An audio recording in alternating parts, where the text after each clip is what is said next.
확률적으로 본다면 는 고지혈증 약이나 또는 진통제보다도 오히려 부작용이 훨씬 적거나 가볍습니다.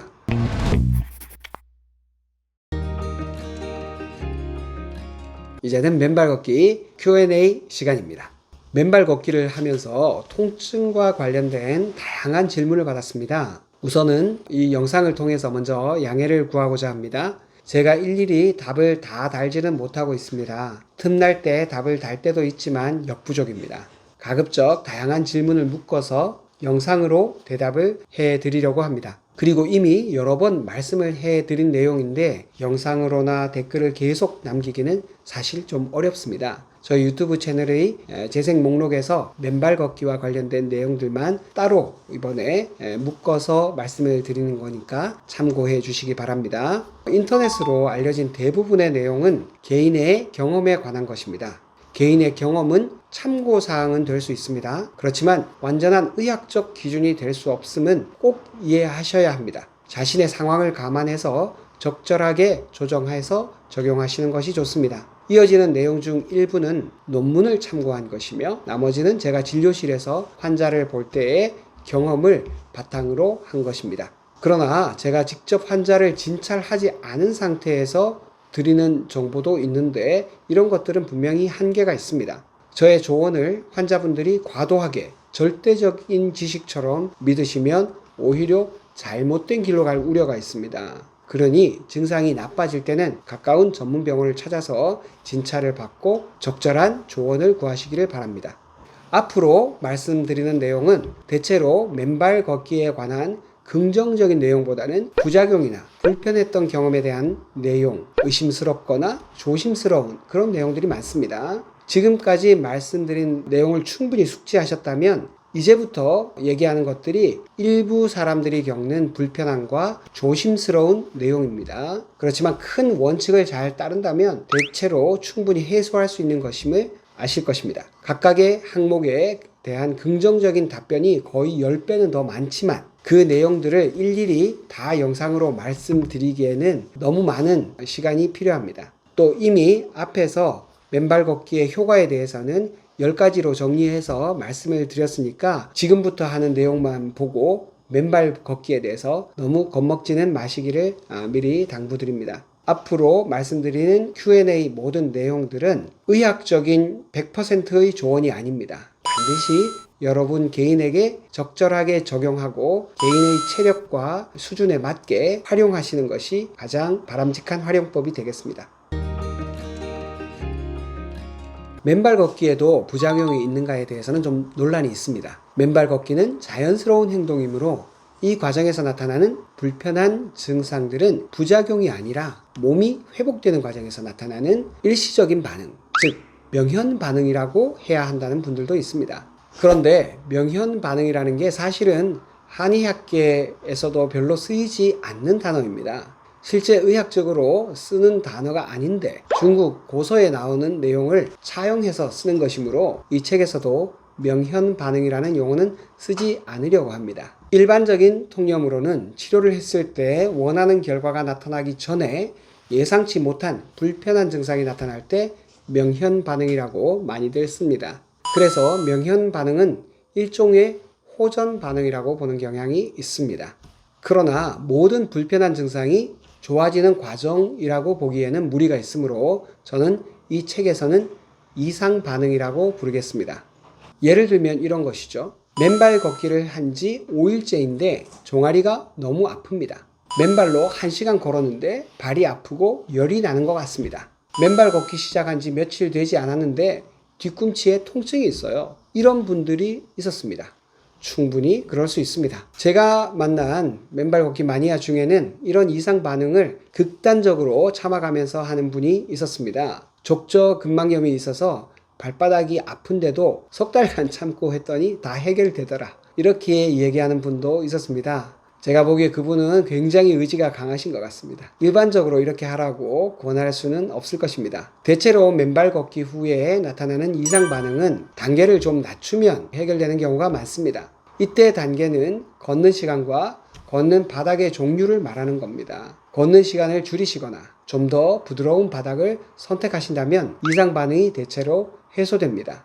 만일 1시간 걸어서 불편했다면 아예 한 10분이나 15분 정도로 걷는 시간을 줄이는 것이 좋습니다. 그리고 조금 더 부드러운 바닥으로 바꾸면 발에서 생기는 통증과 열감 등이 대체로 좋아집니다. 이렇게 시간을 줄이고 좀 더 부드러운 바닥에서 서서히 적응해 나가시는 것이 좋습니다. 맨발 걷기 후에 피곤하다거나 발이 아프다는 것이 가장 흔한 이상 반응입니다. 지금껏 발이 신발 속에 갇혀서 완전히 맨땅하고 만난 적이 없이 살다가 만났으니까 당연히 처음에는 적응 과정이 필요합니다. 대부분은 일주일 내에 좋아지고 길어도 적응 과정이 한 달 넘는 분들은 많지 않습니다. 물론 처음부터 잘 적응하시는 분들이 훨씬 많습니다. 정리하자면 시간을 줄이든지 아니면 조금 더 부드러운 바닥에서 맨발 걷기를 하신다면 이런 이상 반응은 대부분 극복할 수 있으리라고 예상합니다. 맨발 걷기 하고 난 다음 피곤한 상태인데 이어서 계속 일을 하시는 것은 별로 추천하지 않습니다. 맨발로 걷고 좀 피곤하면 잠깐이라도 한숨 주무시거나 좀 쉬시는 편이 훨씬 더 회복에 좋습니다. 그 다음 맨발 걷기 할 때 훨씬 부담도 적고 할 때마다 기분이 더 좋아져서 꾸준히 할 수 있게 됩니다. 면역력이 약한 분들도 단계를 좀 낮춰서 시작하시기를 추천합니다. 당뇨가 심해서 혈당 조절이 안 되는 분들, 인슐린 주사를 많이 맞아야 되는 분들, 감염성 질환에 자주 걸리는 분들, 이런 분들은 부드러운 바닥에서 5분 정도 맨발로 서는 것부터 하시기를 추천합니다. 이런 분들은 반드시 파상풍 주사를 먼저 맞고 맨발 걷기 하시기를 추천드립니다. 맨발 걷기 후에 발이 많이 불편하신 분들은 양말이나 덮어선의 바닥을 가위로 오려서 동그랗게 구멍을 뚫고 쓰시면 발도 보호하고 접지 효과도 챙길 수가 있습니다. 당뇨 환자는 맨발 걷기를 하면 안 된다고? 어떤 의사 선생님들은 당뇨가 있으면 맨발 걷기를 하면 안 된다, 이렇게 단도직입적으로 말하는 분들도 있습니다. 그런데 제가 보기에 그건 좀 과한 얘기입니다. 의사가 당뇨에 대해서 가지고 있는 첫인상이 있습니다. 인턴 시절에 내분비 내과와 정형외과에서 아주 심한 당뇨로 인해서 발에 상처가 생겼는데 잘 아물지 않으니까 상처가 자꾸 깊어져서 결국 발가락이나 발의 일부를 잘라낸 분들을 드물지 않게 봅니다. 그 때문에 그런 걱정을 하는 것이 아닐까 생각합니다. 당뇨 환자의 발에 상처가 나서 잘 낫지 않는 것을 당뇨발이라고 부릅니다. 많은 의사가 당뇨에 발이라는 단어가 따라오면 자동적으로 끔찍한 모습의 당뇨발을 떠올리게 됩니다. 일반인들은 잘 보지 못하지만 의사들은 인턴 시절에 이런 당뇨발 수술을 받고 이 처치를 해야 되는 경우가 되게 많거든요. 그래서 당뇨가 있는 분에 대한 의사 선생님들의 우려를 충분히 이해는 합니다. 저도 똑같이 그런 경험이 있으니까요. 하지만 좀 더 자세히 살펴볼 필요가 있습니다. 확률적으로 본다면 맨발 걷기는 고지혈증 약이나 또는 진통제보다도 오히려 부작용이 훨씬 적거나 가볍습니다. 부작용이 걱정된다고 약을 아예 먹지 말라고 하지 않는 것처럼 혹시 부작용이 걱정된다면 부작용을 알려주고 잘 대처하는 방법을 알려주는 것이 더 바람직하다고 저는 생각합니다. 왜냐하면 맨발 걷기를 꾸준히 하면서 얻을 수 있는 효과가 만에 하나 생길 수 있는 그런 부작용에 비해서 무척이나 크고 다양하기 때문입니다. 물론 당뇨가 있는 분은 조심은 해야 됩니다. 한번 상처가 나면 정말 당뇨발처럼 그렇게 상처가 심해질 가능성도 없진 않으니까요. 그런 분은 맨발 걷기를 할 때 바닥을 더 잘 살피고 더욱 조심하는 것이 필요합니다.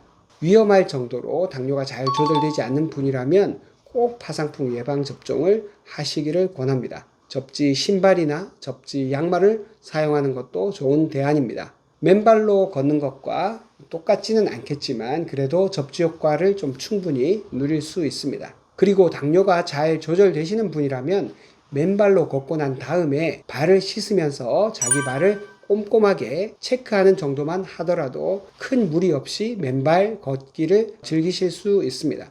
당뇨가 조절이 안 된다든지 면역이 떨어지시는 분도 맨발로 걷는 이 축복을 누릴 수 있도록 대안을 마련할 수 있으면 좋겠습니다.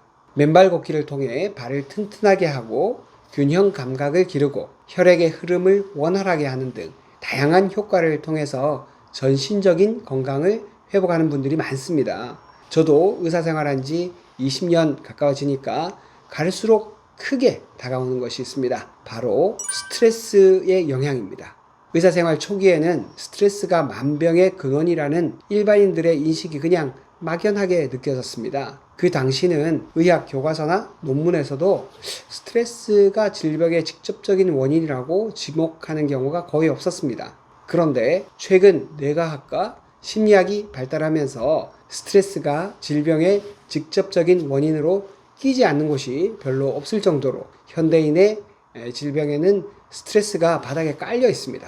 반드시 논문에서 찾아보지 않더라도 4만 명 정도의 환자를 직접 치료하고 보니까 스트레스가 우리 몸에 끼치는 부정적인 영향이 너무 많다는 것을 피부로 느낍니다. 맨발 걷기를 통해 스트레스를 해소하고 내가 자연의 일부임을 피부로 느낄 수 있는 분들은 확실히 자신의 병에 대해서도 좀 더 긍정적으로 받아들이는 경향이 있습니다. 실제 제 환자분들 중에는 맨발 걷기를 하면서 몸도 좋아졌지만 삶이 평화로워졌다는 분들이 많습니다. 당뇨가 있으니까 나는 맨발로 걸으면 안 돼. 이렇게 생각하신다면 잠시 왔다가 가는 이 지구별 여행을 하는 동안 큰 축복을 하나 포기하는 것과 마찬가지입니다. 맨발 걷기를 처음 시작하는 분이 많이 걱정하는 부분이 바로 감염과 파상풍 주사에 관한 것입니다. 중금속이나 흙의 오염을 걱정하지 않아도 될까요? 이렇게 질문하신 분이 있습니다.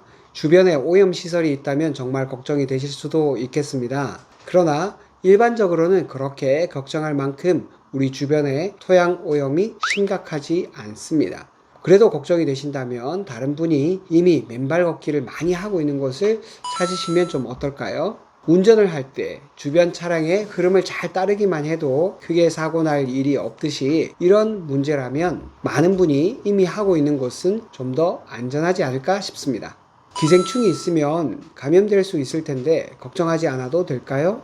기생충도 피부에 상처가 있거나 물과 함께 마신다거나 하지 않는다면 너무 걱정하지 않으셔도 됩니다. 그렇게 치면 우리 주변의 환경은 온통 세균, 바이러스 투성입니다. 사람 몸속에도 사람 세포보다 더 많은 숫자의 세균들이 이미 들어와 살고 있습니다. 그 모든 세균들이 우리 몸을 도와주는 착한 세균은 아닙니다. 그런데도 일반적인 경우 우리는 세균들과도 잘 살아가고 있습니다. 자신의 몸과 면역을 신뢰하시기를 바랍니다.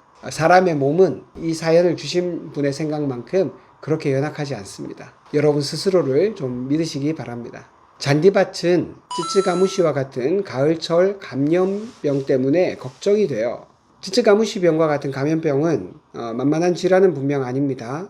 진드기 유충에는 쯔쯔가무시라는 세균이 있는데 이 진드기 유충이 사람을 물 때 감염되면서 보통 10일 전후에 잠복기를 지난 후에 증상이 나타납니다. 열이 나고 땀이 나고 두통이 생기고 눈이 충혈되고 목, 겨드랑이 이런 림프절이 붓는 이런 다양한 전신적인 증상과 진드기 유충이 피부에 붙어서 피를 빨아먹은 부위에 딱지가 동반된 궤양, 이 딱지를 가피라고 부릅니다. 이 궤양이 나타나는 것이 특징입니다. 구역, 구토, 설사 이런 증상도 동반되기도 합니다. 이런 증상과 함께 가피가 있다면 쯔쯔가무시일 가능성이 매우 높습니다. 초기에 적절한 항생제를 쓰면 며칠 내에 빠르게 증상이 회복됩니다. 그렇지만 제대로 치료하지 않고 2주 동안 발열이 지속될 경우 뇌수막염이나 난청, 이명 등 심각한 합병증이 생기기도 합니다.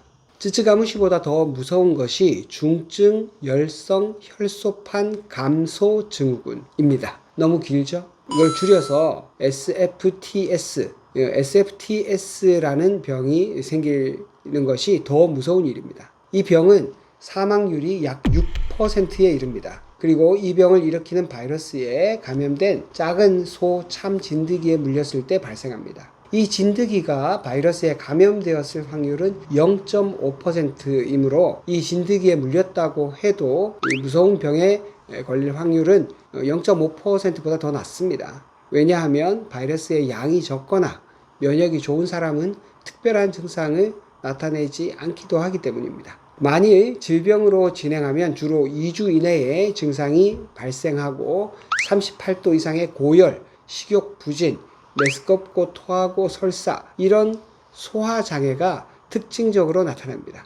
근육통, 림프절이 붓고 혈소판이 심각하게 줄어들면서 출혈이 잘 생기는 것이 또 특징입니다. 혈소판과 백혈구가 감소하고 단백뇨와 혈뇨가 나오기도 합니다. 결국 여러 장기가 한꺼번에 기능을 잃고 사망하게 되는 심각한 감염병입니다. 2023년 7월 24일 대구에 있는 경북대병원에서 응급 환자에게 심폐소생술을 하던 의료진 여러 명이 이 병에 걸렸는데 혈액이나 타액에 의한 추가적인 감염으로 추정됩니다. 쯔쯔가무시병이나 SFTS와 같은 진드기에 의한 감염은 아직까지 백신이 없으므로 예방이 최선입니다. 유행 지역이나 가을철과 같은 유행 시기에 야외 활동을 한다면 진드기 유충의 접근을 차단하는 차단제를 바르거나 긴 옷을 입어 피부를 가리는 것이 좋습니다. 특히 풀밭에서 한자리에 오래 머무르지 않도록 하시고 풀밭에 앉을 때는 돗자리를 펴고 앉으시기 바랍니다. 풀밭에서 앉아서 용변을 보는 행위도 피하셔야 합니다. 야외 활동 후에 입었던 옷들은 반드시 세탁하고 샤워나 목욕을 하면서 혹시 진드기에 물린 자국이 없는지 확인하는 것이 좋습니다. 이런 위험한 감염병이 걱정되신다면 가을철에는 당연히 잔디밭을 피하시는 것이 좋습니다. 그러나 개인적으로는 가을에도 공원 잔디밭을 맨발로 자주 걷습니다. 한자리에 오래 머물지 않고 계속 걷는 것은 상대적으로 감염 위험이 낮기 때문입니다. 물론 걱정되는 분은 굳이 잔디밭을 이용하시지 말고 흙길을 걸으시면 되겠습니다. 제 얘기를 들어보시고 그래도 걱정이 되신다면 맨발 걷기를 굳이 안 하셔도 됩니다. 불안하고 조마조마한 마음으로 맨발 걷기를 하는 것을 추천하지 않습니다. 처음 시작하는 분에게 이런저런 염려가 있는 것은 이해합니다. 그러나 이렇게 많은 분이 하고 있고 그 효과에 대해서 긍정적으로 얘기하는데 단 몇 분만이라도 호기심을 가지고 해보시면 어떨까 합니다. 그렇게 해보고도 정말 불안하시다면 어쩔 수 없습니다. 다만 머릿속에 생각으로만 맴돌다가 그냥 흘려보내기엔 너무도 아까운 아이템입니다. 지구별 여행을 재미있게 할 수 있는 이 귀한 아이템을 놓치시는 것 같아서 안타까운 마음이 듭니다. 혹여 오염이나 감염이 많이 걱정되신다면 접지 신발이나 접지 양말을 신으시면 이런 분들의 불안을 조금 더 덜어낼 수 있지는 않을까 그렇게 생각합니다. 당뇨가 약하게 있는데 혹시 파상풍 주사를 맞아야 될까요? 파상풍 주사 3차까지 맞아야 되나요? 면역이 떨어지시는 분들은 맨발 걷기 전에 꼭 파상풍 주사를 맞으시기를 권합니다. 당뇨가 잘 조절되지 않는 분, 면역력이 떨어지신 분, 철마다 감기나 감염성 질환에 잘 걸리는 분, 암 환자, 기타 면역계 질환자, 다양한 자가 면역 질환을 포함합니다. 파상풍을 일으키는 세균은 대체로 흙에서 발견되는데 간혹 동물의 대변에서 발견되기도 합니다. 파상풍균은 정상적인 피부를 뚫고 들어오지는 못합니다. 그러나 피부에 상처가 있으면 파상풍균이 몸속으로 들어올 수 있습니다. 일반적으로는 녹슨못에 찔리거나 곤충에 쏘일 때, 동물에게 물릴 때 문신을 통해 감염될 수 있습니다. 파상풍균은 신경독소를 만들어내기 때문에 근육의 경련성 마비와 통증, 근육 수축을 일으킵니다. 파상풍균에 감염되면 평균 14일 이내에 잠복기를 거치는데 짧게는 하루, 길게는 한 달이 지나서 증상이 나타나기도 합니다. 잠복기가 짧을수록 중증도가 심합니다. 상처 주위 근육이 경직되고 두통과 미열, 오한, 전신적인 통증이 나타납니다. 점차 진행되면 목과 턱 근육이 수축하고 심하면 입을 열지 못하며 음식을 삼키지도 못하는 마비 증상이 나타날 수 있습니다. 그 후 전신적인 경련이 나타나서 몸이 활처럼 뒤로 휘기도 합니다. 파상풍은 한번 감염이 된 후에도 완전한 면역이 생기지 않으므로 감염 시에 치료를 잘 했더라도 10년마다 한 번씩 추가 접종을 하는 것이 원칙입니다. 파상풍 주사는 영유아기에 6차례 반복해서 맞습니다. 디프테리아와 백일해까지 한꺼번에 예방접종을 하기 때문에 백신의 이름이 DTP라고 합니다. 생후 2개월부터 2개월 간격으로 3회 접종하고 생후 15개월에서 18개월쯤에 한 번, 또 만 4세에서 6세 정도에 한 번, 만 11에서 12세에 한 번, 총 3번의 추가적인 접종을 하면 됩니다. 자, 파상풍 주사에 대해서는 이것만 기억하시면 됩니다. 그 후에 18세 이상이 된 성인은 10년에 한 차례씩 파상풍 주사를 추가적으로 접종하도록 권고하고 있습니다. 성인은 일반적으로는 10년에 한 번씩만 맞으면 됩니다. 다만 1958년 이전 출생하신 분이나 어려서 DPT 접종을 하지 않은 분, 기록이 불분명한 경우라면 3회 접종을 원칙으로 합니다. 처음 맞은 날로부터 약 2개월 후에 한 번, 또 6에서 12개월 후에 세 번째 주사를 맞으면 됩니다. 그 후에는 똑같이 10년에 한 번씩 추가 접종을 하시면 됩니다. 임신부는 매번 임신마다 27 내지 36주에 파상풍 주사와 딥테리아 백일의 주사를 같이 접종하는 것이 원칙입니다.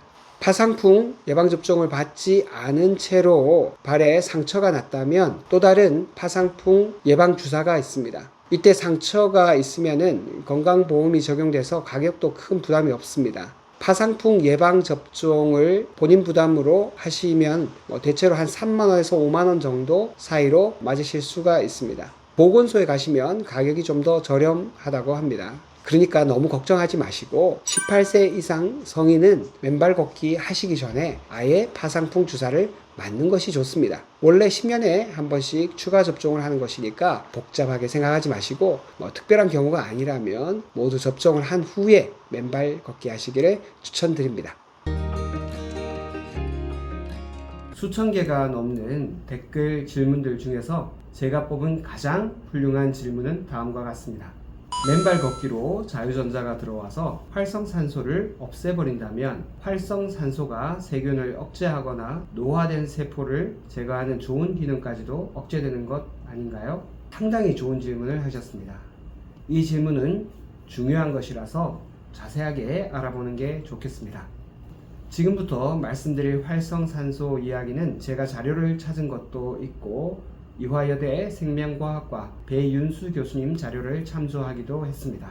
활성산소는 암을 포함해서 피부의 노화 및 인간의 노화 전반, 뇌졸중, 심근경색 등의 심혈관 질환, 당뇨, 위염, 동맥경화, 파킨슨이나 치매 같은 신경계 질환까지 일으킵니다. 어쩌면 거의 만병의 근원이라 할 만큼 다양한 질병의 뿌리인 활성산소에 대해서 알아봅시다. 원래 원자는 가운데 핵이 있고 그 주변으로 전자들이 돌고 있는데 그 전자들이 쌍을 이루고 있어야 안정해집니다. 그런데 쌍을 이루지 못하는 외톨이 전자가 있습니다. 그러면 뭔가 허전해서 어떻게든 짝을 찾아보려고 애를 쓰는 청춘들처럼 이 외톨이 전자가 짝을 찾아보려고 막 설쳐댑니다. 그렇기 때문에 활성산소는 기본적으로 굉장히 불안정합니다. 사춘기에 호르몬은 막 올라오는데 아직도 짝이 없는 그런 청춘을 생각하시면 됩니다. 그런 친구들은 활동성은 강하지만 불안정합니다. 불안정한 활성산소가 세포를 공격하고 그 세포가 DNA의 변형까지 일으키면 암이 됩니다. 쉽게 말해 정상적인 사과가 산화된다는 말은 썩어간다는 말과 같습니다. 활성산소도 세포를 그런 방식으로 산화 손상을 일으켜 망가뜨린다고 보시면 됩니다. 이런 외톨이 전자를 안정시켜 주는 것이 자유전자가 풍부한 항산화제의 역할이죠. 그런데 활성산소가 무조건 나쁘기만 한 걸까요? 활성산소는 진화한 세포가 미토콘드리아를 세포 안으로 끌어들인 수십억 년 전에 내기로 작정한 세균과 같은 것입니다. 음식을 먹으면 배설물을 만들어내는 것만큼이나 불편하지만 당연한 것이죠. 인류가 산소를 가지고 에너지를 만들어내는 과정에서 어쩔 수 없이 나오는 부산물이 바로 활성산소이기 때문입니다. 활성산소는 너무 과도하지만 않다면 호르몬을 조절하고 노화된 세포를 자연스럽게 청소를 해주며 새로 생긴 세포들이 정상적으로 잘 자라날 수 있도록 돕는 역할도 합니다. 그런데 활성산소가 너무 많이 쌓이면 정상세포를 공격하는 일이 생기고 이는 결국 여러 질병의 원인이 됩니다. 산소가 없어도 잘 살아가는 생물도 있지만 포유동물, 특히 영장류는 산소가 없으면 에너지 효율이 뚝 떨어집니다. 산소가 없으면 에너지가 7개밖에 나오지 않지만 산소가 있으면 포도당을 가지고 에너지를 32개나 34개까지 만들 수 있죠. 산소가 없을 때에 비해 거의 4-5배 정도 효율이 높아집니다. 즉 산소는 매우 효율이 높은 에너지원입니다. 물론 이 과정에서 활성산소가 나오기도 하지만요. 동물세포 안에는 핵이 있고 미토콘드리아가 있는데 대부분 생물 교과서나 의학 교과서에서는 그림을 이렇게 그려놨습니다. 그런데 실제와는 차이가 많습니다. 세포 안에 핵이 이렇게 크게 자리를 차지하는 것은 맞습니다. 그리고 미토콘드리아가 서너 개 있는 것처럼 보이는데 실제로는 미토콘드리아가 엄청 많습니다. 최소한 100개 이상 있습니다. 활동을 많이 하는 간세포 안에는 미토콘드리아가 3000개 정도까지 있습니다. 실제로 미토콘드리아는 우리 몸의 세포하고는 구조 자체가 완전히 다릅니다. 원래는 따로 살던 세포와 미토콘드리아가 만나서 합병한 것입니다. 사람의 모든 DNA는 핵 안에 들어 있습니다. 한데 미토콘드리아도 자신의 DNA가 따로 있습니다. 서로 완전히 다른 개체입니다. 미토콘드리아는 배터리 같은 겁니다. 외장 배터리가 내장 배터리로 바뀐 것이 바로 미토콘드리아입니다. 미토콘드리아는 산소를 재료로 에너지를 만드는 배터리입니다. 다른 일은 하지 않습니다. 미토콘드리아라는 내장 배터리를 사용하게 되면서 세포는 무척 효율적인 생명체가 된 것입니다. 물을 다 뺀 건조 중량으로 따지면 미토콘드리아가 이 세포 핵보다 더 많습니다. 세포 전체 중량의 절반을 좀 넘는 것이 바로 미토콘드리아의 무게입니다. 그러니까 중량을 기준으로 따지면 원래 몸 세포보다 미토콘드리아가 더 주인공처럼 보입니다. 사실 사람은 거대한 에너지 공장이라고 봐도 과언이 아닙니다. 휴대폰을 샀더니 휴대폰보다 배터리가 더 큰 상황인 것입니다. 이렇게 미토콘드리아가 에너지인 ATP를 만들어주지 않는다면 사람은 지금과 같은 효율적인 생활을 할 수가 없습니다. 훨씬 더 이상한 모습으로 문명과는 아주 거리가 먼 생명체로 살아가고 있을지도 모릅니다. 이렇게 고효율의 에너지를 만드는 과정에서 전체 산소 소비량의 약 2% 정도가 활성산소가 됩니다. 이 정도의 정상적인 활성산소는 괜찮습니다. 우리 몸의 자체적인 항산화 네트워크가 알아서 처리합니다. 문제는 현대인들에게는 활성산소가 주변에 엄청나게 많이 널려 있다는 것입니다. 술, 담배, 자외선, 대기오염, 해양오염, 스트레스, 비만, 각종 첨가물이 든 맛있는 음식들, 이런 것들이 전부 다 활성산소를 만들고 있습니다. 넘쳐나는 활성산소의 바다에서 헤엄치는 것이 현대인입니다. 항산화제가 다 제거할 수 없을 만큼 활성산소가 압도적으로 많습니다. 항산화 능력도 그만큼 좋으면 괜찮은데 항산화 능력을 훨씬 초과하는 활성산소가 우리 몸에 들어오고 계속 축적되는 상태입니다. 그러다 보니 세포의 단백질이나 핵산과 같은 것들이 산화됩니다. 그래서 세포가 노화하고 암이나 대사질환, 치매 이런 것도 생기고 결국은 물을 주지 않은 식물처럼 시들어 죽게 되는 것입니다. 그러나 이런 활성산소를 제거하는 시스템이 우리 몸 안에도 있습니다. 카탈라제라든지 SOD 같은 효소들도 있고 외부에서 섭취하는 항산화제도 있습니다. 비타민 C, 비타민 E, 그리고 아연, 셀레늄 이런 미네랄들은 굉장히 큰 역할을 차지합니다. 베타카로틴은 당근과 같은 황색, 주황색 음식들에 많은데 그런 베타카로틴이 우리 몸 안에 들어와서 비타민 A로 바뀌고 그것이 또 항산화제의 역할을 하기도 합니다. 이런 항산화 식품을 많이 먹는 것도 활성산소를 제거하는 데 도움이 됩니다. 그런데 비타민 A는 독성이 있기 때문에 너무 과하게 섭취하면 안 됩니다. 주사로 많이 쓰이는 글루타치온도 강력한 항산화제 중 하나입니다. 그러니까 활성산소는 너무 적으면 생명 현상이 떨어지고 너무 많아도 질병에 걸리기가 쉽고 생명체가 죽게 되죠. 적당하게 균형을 이루어야 하는데 현대인은 활성산소가 너무 많은 환경에서 살고 있습니다. 결국 활성산소가 우리한테 병을 가져다주는 나쁜 녀석이라고만 생각할 게 아니라 조절만 된다면 좋은 역할도 한다는 것을 아셔야 합니다. 나쁜 활성산소는 지속적으로 생성되고 단백질이나 핵산 등을 산화시켜서 다양한 질병과 암을 일으키기도 합니다. 반면 좋은 활성산소는 외부의 침입자들을 막고 호르몬을 만들고 세포가 더 잘 자라도록 도와주기도 합니다.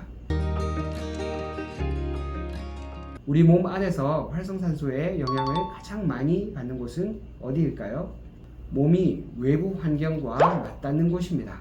피부를 포함하여 호흡기, 식도와 같은 곳이 활성산소의 영향을 많이 받습니다. 그중 가장 많은 영향을 받는 곳이 바로 장입니다. 장 속에 살고 있는 세균들의 숫자가 우리 몸의 세포 숫자보다 더 많습니다. 이런 세균들하고 계속 붙어 있기 때문에 장 점막 면역이 우리 몸에서 엄청나게 중요합니다. 바로 장 점막이 활성산소의 영향을 가장 많이 받는 곳이라고 할 수 있습니다. 장 점막은 언제나 세균과 세균들이 만들어낸 독소, 완전히 소화되지 않은 음식물 찌꺼기 이런 것들이 같이 섞여 있는 곳입니다. 이런 복잡한 장내 환경에서 장 점막이 건강하지 못하거나 장내 세균을 잘 관리하지 못하면 몸 전체가 영향을 받습니다. 대표적인 것이 그림에서 보는 것과 같은 새는 장 증후군입니다. 장 점막이 튼튼하지 못하면 세균의 독소나 소화되지 못한 음식물 찌꺼기들이 장 점막을 통과해서 혈관으로 타고 들어옵니다. 혈관으로 들어온 이런 물질들이 온몸으로 퍼져나가면서 전신의 염증과 다양한 면역 이상을 일으킵니다. 서울대학교 이원재 교수팀은 2005년도 사이언스지에 장내 미생물이 활성산소를 제거하지 못할 때 어떤 영향을 주는지 실험한 결과를 실었습니다. 이 실험은 파리의 장내 미생물에 형광 물질을 입혀서 상태를 관찰한 것입니다. 활성산소를 제거하는 유전자에 이상이 생긴 파리의 대장 속에는 세균이 정상 파리의 대장에서 나온 균의 숫자에 비해서 배나 많아집니다. 실제 실험 결과 활성산소 제거 유전자에 이상이 생긴 파리들은 정상에 비해 배나 활성산소가 많이 축적되고 정상 파리는 5일 후에도 80% 이상이 생존하는 반면 이런 활성산소를 잘 제거하지 못하는 파리들은 3일째 60% 이상이 죽고 5일째가 되니까 모두 죽는다는 것이 확인되었습니다. 그러므로 활성산소에 대해서 두 가지 관점을 균형 있게 가져야 합니다. 정상적인 활성산소의 기능이 항산화제와 균형을 이룰 때 더 건강하고 오래 살 수 있습니다. 항산화제가 부족하고 활성산소가 너무 많아도 안 되고 항산화제만 너무 많고 활성산소가 너무 적어도 안 됩니다. 지금 보시는 것은 여키스 도슨 그래프입니다. 가로축은 스트레스의 양을 나타내고 세로축은 성과를 나타냅니다. 스트레스가 너무 적어도 성과가 별로 없고 너무 많아도 효과가 없다는 법칙을 보여주고 있습니다. 스트레스의 수준이 적당할 때 가장 성과도 높고 만족도가 높다는 것을 나타냅니다. 이때 가로축의 스트레스는 운동도 포함됩니다. 세로축은 수명이나 건강이라고 해도 좋습니다. 이 법칙은 활성산소에도 그대로 적용됩니다. 활성산소도 일종의 스트레스로 작용합니다. 너무 적어도 안 되고 너무 많아도 안 됩니다. 우리가 행복하고 건강하게 살려면 적당한 정도의 활성산소가 필요하다는 것을 이해하시면 됩니다. 다만 현대인에게는 대체로 스트레스가 너무 과한 형편입니다. 일반적으로 스트레스는 너무 많고 운동은 너무 안 하는 것이 현대인의 문제이므로 스트레스는 줄이고 운동은 늘려야 되겠습니다. 몸 안에 들어오는 활성산소의 양은 줄이고 항산화 능력은 키우면서 균형을 유지한다면 더 건강하고 활기찬 삶을 살 수 있습니다. 활성산소에 대한 질문의 답변을 요약해 드리자면 다음과 같습니다. 현대인에게는 활성산소가 대체로 너무 과합니다. 우리가 땅바닥과 맨발로만 한다면 자유전자들이 들어와서 과도해진 활성산소를 줄여줍니다. 정상적으로 있는 활성산소까지 다 제거하는 그런 일은 발생하지 않으니까 너무 걱정 안 하셔도 됩니다.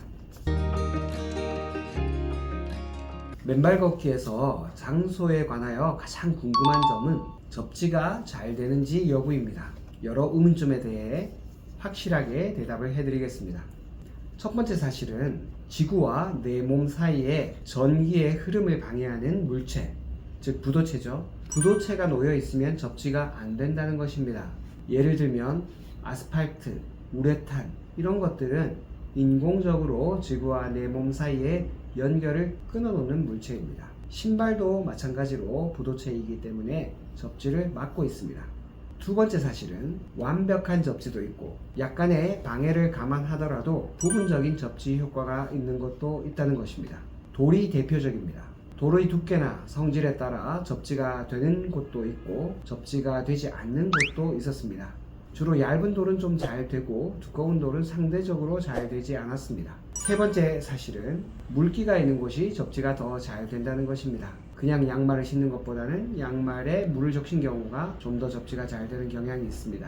이것은 물이 전자의 흐름을 더 쉽게 해주기 때문입니다. 접지가 잘 되는 곳은 어디일까요? 저희 집은 마당이 넓은데 전부 잔디입니다. 잔디 위를 걷는 것도 괜찮을까요? 이분 자랑하시는 것 같습니다. 잔디는 당연히 접지에 좋죠. 특히 비가 내린 잔디밭이나 잔디밭에 물을 조금 촉촉하게 뿌린 다음 걸으면 접지 효과도 좋고 발바닥에 닿는 감촉도 좋습니다. 학교 운동장은 어떤가요? 괜찮습니다. 요새는 학교 운동장에 마사토나 또 부드러운 흙을 깔아서 맨발 걷기 하는데 더 도움이 되도록 해놓은 곳도 많이 늘고 있습니다. 당연히 학교 운동장도 괜찮습니다. 다만 처음 하시는 분들은 학교 운동장은 좀 딱딱한 바닥이기 때문에 약간 불편할 수 있기 때문에 맨발 걷기 하는 시간을 조금만 하시고 천천히 적응해 가면서 늘려나가시는 것이 좋겠습니다. 맨발 걷기 할 때 젖은 땅이 더 좋은 것 같습니다. 맞습니다. 땅에 물기가 촉촉한 날, 비가 오는 날, 아니면 바닷가 모래사장 이런 곳이 전자가 흐르기에 더 유리한 환경이라 접지 효과가 더 좋은 것은 사실입니다. 대구 수목원은 쓰레기 매립지입니다. 그런데 접지 효과가 있을까요? 기본적으로 비닐봉지라든지 플라스틱이라든지 이런 것들이 많다면 당연히 접지가 안 될 겁니다. 그런데 이런 것들이 흙 속에 뒤섞여 있다면 접지가 될 것입니다. 제가 보기에는 접지가 될 가능성이 더 많습니다. 완전히 밑바닥부터 꼭대기까지 쓰레기만 가득 있지는 않을 거라고 봅니다. 그런데 맨발 걷기 운동본부 대구 지부장님께서 실험을 통해서 대구 수목원은 쓰레기 매립지 위에 조성한 흙길이지만 접지가 잘 된다는 것을 실험으로 모두 확인하셨다고 합니다. 밤에는 접지 효과가 없나요? 밤에도 효과가 있습니다. 접지는 시간대와는 크게 관계가 없습니다. 돌이나 바위도 접지 효과가 있을까요? 돌은 모두 접지가 된다고 하시는 분이 있었는데요. 제가 지난번에 시냇물에 있는 바위에서 테스트를 해봤는데 돌에 따라서 접지가 되는 것도 있고 안 되는 것도 있었습니다. 어떤 바위는 잘 되고 어떤 바위는 안 되어서 일정하지 않았습니다. 돌의 성질, 또 돌이 놓인 땅의 상황에 따라서 조금씩은 접지 정도가 차이가 나는 것으로 보입니다. 일주일에 3회 정도, 한 달 정도 맨발 걷기를 하고 있는데 주변의 산책길이 주로 폐타이어와 콘크리트를 결합한 고무로 만든 길입니다. 접지가 될까요? 폐타이어도 접지가 잘 안 되고요. 고무로 당연히 안 될 겁니다. 콘크리트는 시멘트에 대해서 어떤 분들은 된다 안 된다 말들이 많았는데 되는 곳도 분명히 있었습니다. 시멘트도 또 어떤 시멘트는 잘 안 되는 곳도 있었고요. 시멘트는 그 성분 자체가 석회와 같은 천연물과 돌을 섞은 것이니까 접지가 될 것이다 라고 하는 분도 있었는데 어떤 분들은 지하실 시멘트 바닥에 물을 뿌려 놓고 맨발 걷기를 해도 접지 효과가 있다고 그렇게 얘기를 하더군요. 맨발 걷기 운동본부의 박동찬 회장님께서 시멘트 바닥과 잔디밭을 비교해서 접지 테스트를 하신 적이 있습니다. 접지 테스트 기계로 직접 테스트하는 것을 제가 봤는데 그때는 시멘트 바닥이 접지가 안 되더라고요. 그런데 어떤 곳은 또 되는 곳도 있고 하기 때문에 시멘트 바닥은 시멘트 그 자체보다는 그 시멘트가 어떤 땅바닥에 놓였는가에 따라서 접지가 되기도 하고 되지 않기도 하는 것처럼 보였습니다. 보도블록도 접지가 되었습니다. 다만 고무, 우레탄, 아스팔트 이런 것들은 접지가 안 되니까 이런 곳을 걸으시면 운동 효과는 있겠지만 접지 효과는 없다고 할 수 있습니다. 유방암 환자입니다. 잔디에 앉아만 있어도 접지가 될까요? 이때는 앉아 있을 때 엉덩이 맨살이 흙바닥에 닿아야 접지가 됩니다. 맨발로 잔디밭에 서면 당연히 접지가 되겠지만 옷을 입은 상태라면 그냥 바닥에 앉아서는 접지가 되지 않습니다. 다만 잔디밭에 앉아서 맨발이 잔디와 접촉하도록 하면 접지가 될 것입니다. 모래를 사와서 큰 대야에 넣고 물도 넣어서 젖은 모래를 만들어 집안에서 밟는 것은 어떨까요? 이분은 참 생각을 많이 하셨는데 대야는 고무로 만들어진 것이지 않습니까? 전기가 통하지 않습니다. 이렇게 젖은 모래라 하더라도 담는 용기 자체가 부도체이므로 접지 효과는 없습니다. 맨발 걷기의 운동 효과와 지압 효과는 있겠죠. 그렇지만 접지 효과는 없습니다. 집 마당에 황토흙과 마사토를 섞어서 소금 넣은 물을 뿌리고 맨발 걷기를 하는데 어떤가요? 이렇게 하면 접지도 되고 운동 효과도 충분히 있습니다. 다만 자기 집 마당에 소금을 뿌리는 건 괜찮지만 자기가 맨발 걷기 하겠다고 자기 집 마당도 아닌 곳에 소금을 뿌리시는 분도 있던데 그러시면 안 됩니다. 실제로 소금을 뿌리면 식물들이 잘 살지는 못합니다. 자기 집 마당이라면 이런 문제는 없을 겁니다. 어싱과 맨발 걷기는 약간 다르다고 봅니다. 지압 효과는 어싱에 좀 적응하고 나서 하시는 게 좋지 않을까요? 이분 말도 일리가 있습니다. 처음 하시는 분 중에 무리하게 1시간, 2시간 맨발 걷기를 하시다가 통증도 있고 피로도 심하다고 호소하시는 분도 있었습니다. 처음 하시는 분이고 발바닥 피부가 약하다면 이렇게 해보시는 것도 좋은 방법입니다. 걷기보다는 그냥 맨발로 땅바닥에 서 있기만 하더라도 접지 효과를 얻으실 수가 있습니다. 차츰 땅바닥과 내 발바닥이 좀 친해진 다음에 맨발 걷기를 하시는 것도 좋은 방법입니다. 첫 번째, 접지 신발. 접지 신발은 면역에 문제가 있는 분이나 피부가 약한 분, 겨울철 맨발 걷기를 처음 도전하는 분, 맨발 걷기 장소가 거친 바닥이어서 발에 상처가 날 가능성이 있는 경우 등 다양한 상황에서 접지 효과를 얻기 위해 착용하는 신발을 말합니다. 이 기술적으로 아주 어려운 문제는 아니어서 제대로 된 제품이라면 성능에는 크게 차이가 없을 것으로 생각됩니다. 인터넷에 광고하는 접지 신발 또는 어싱 슈즈 중에서는 사실 접지가 뭔지도 모르고 만드는 제품들이 꽤 많이 있었습니다.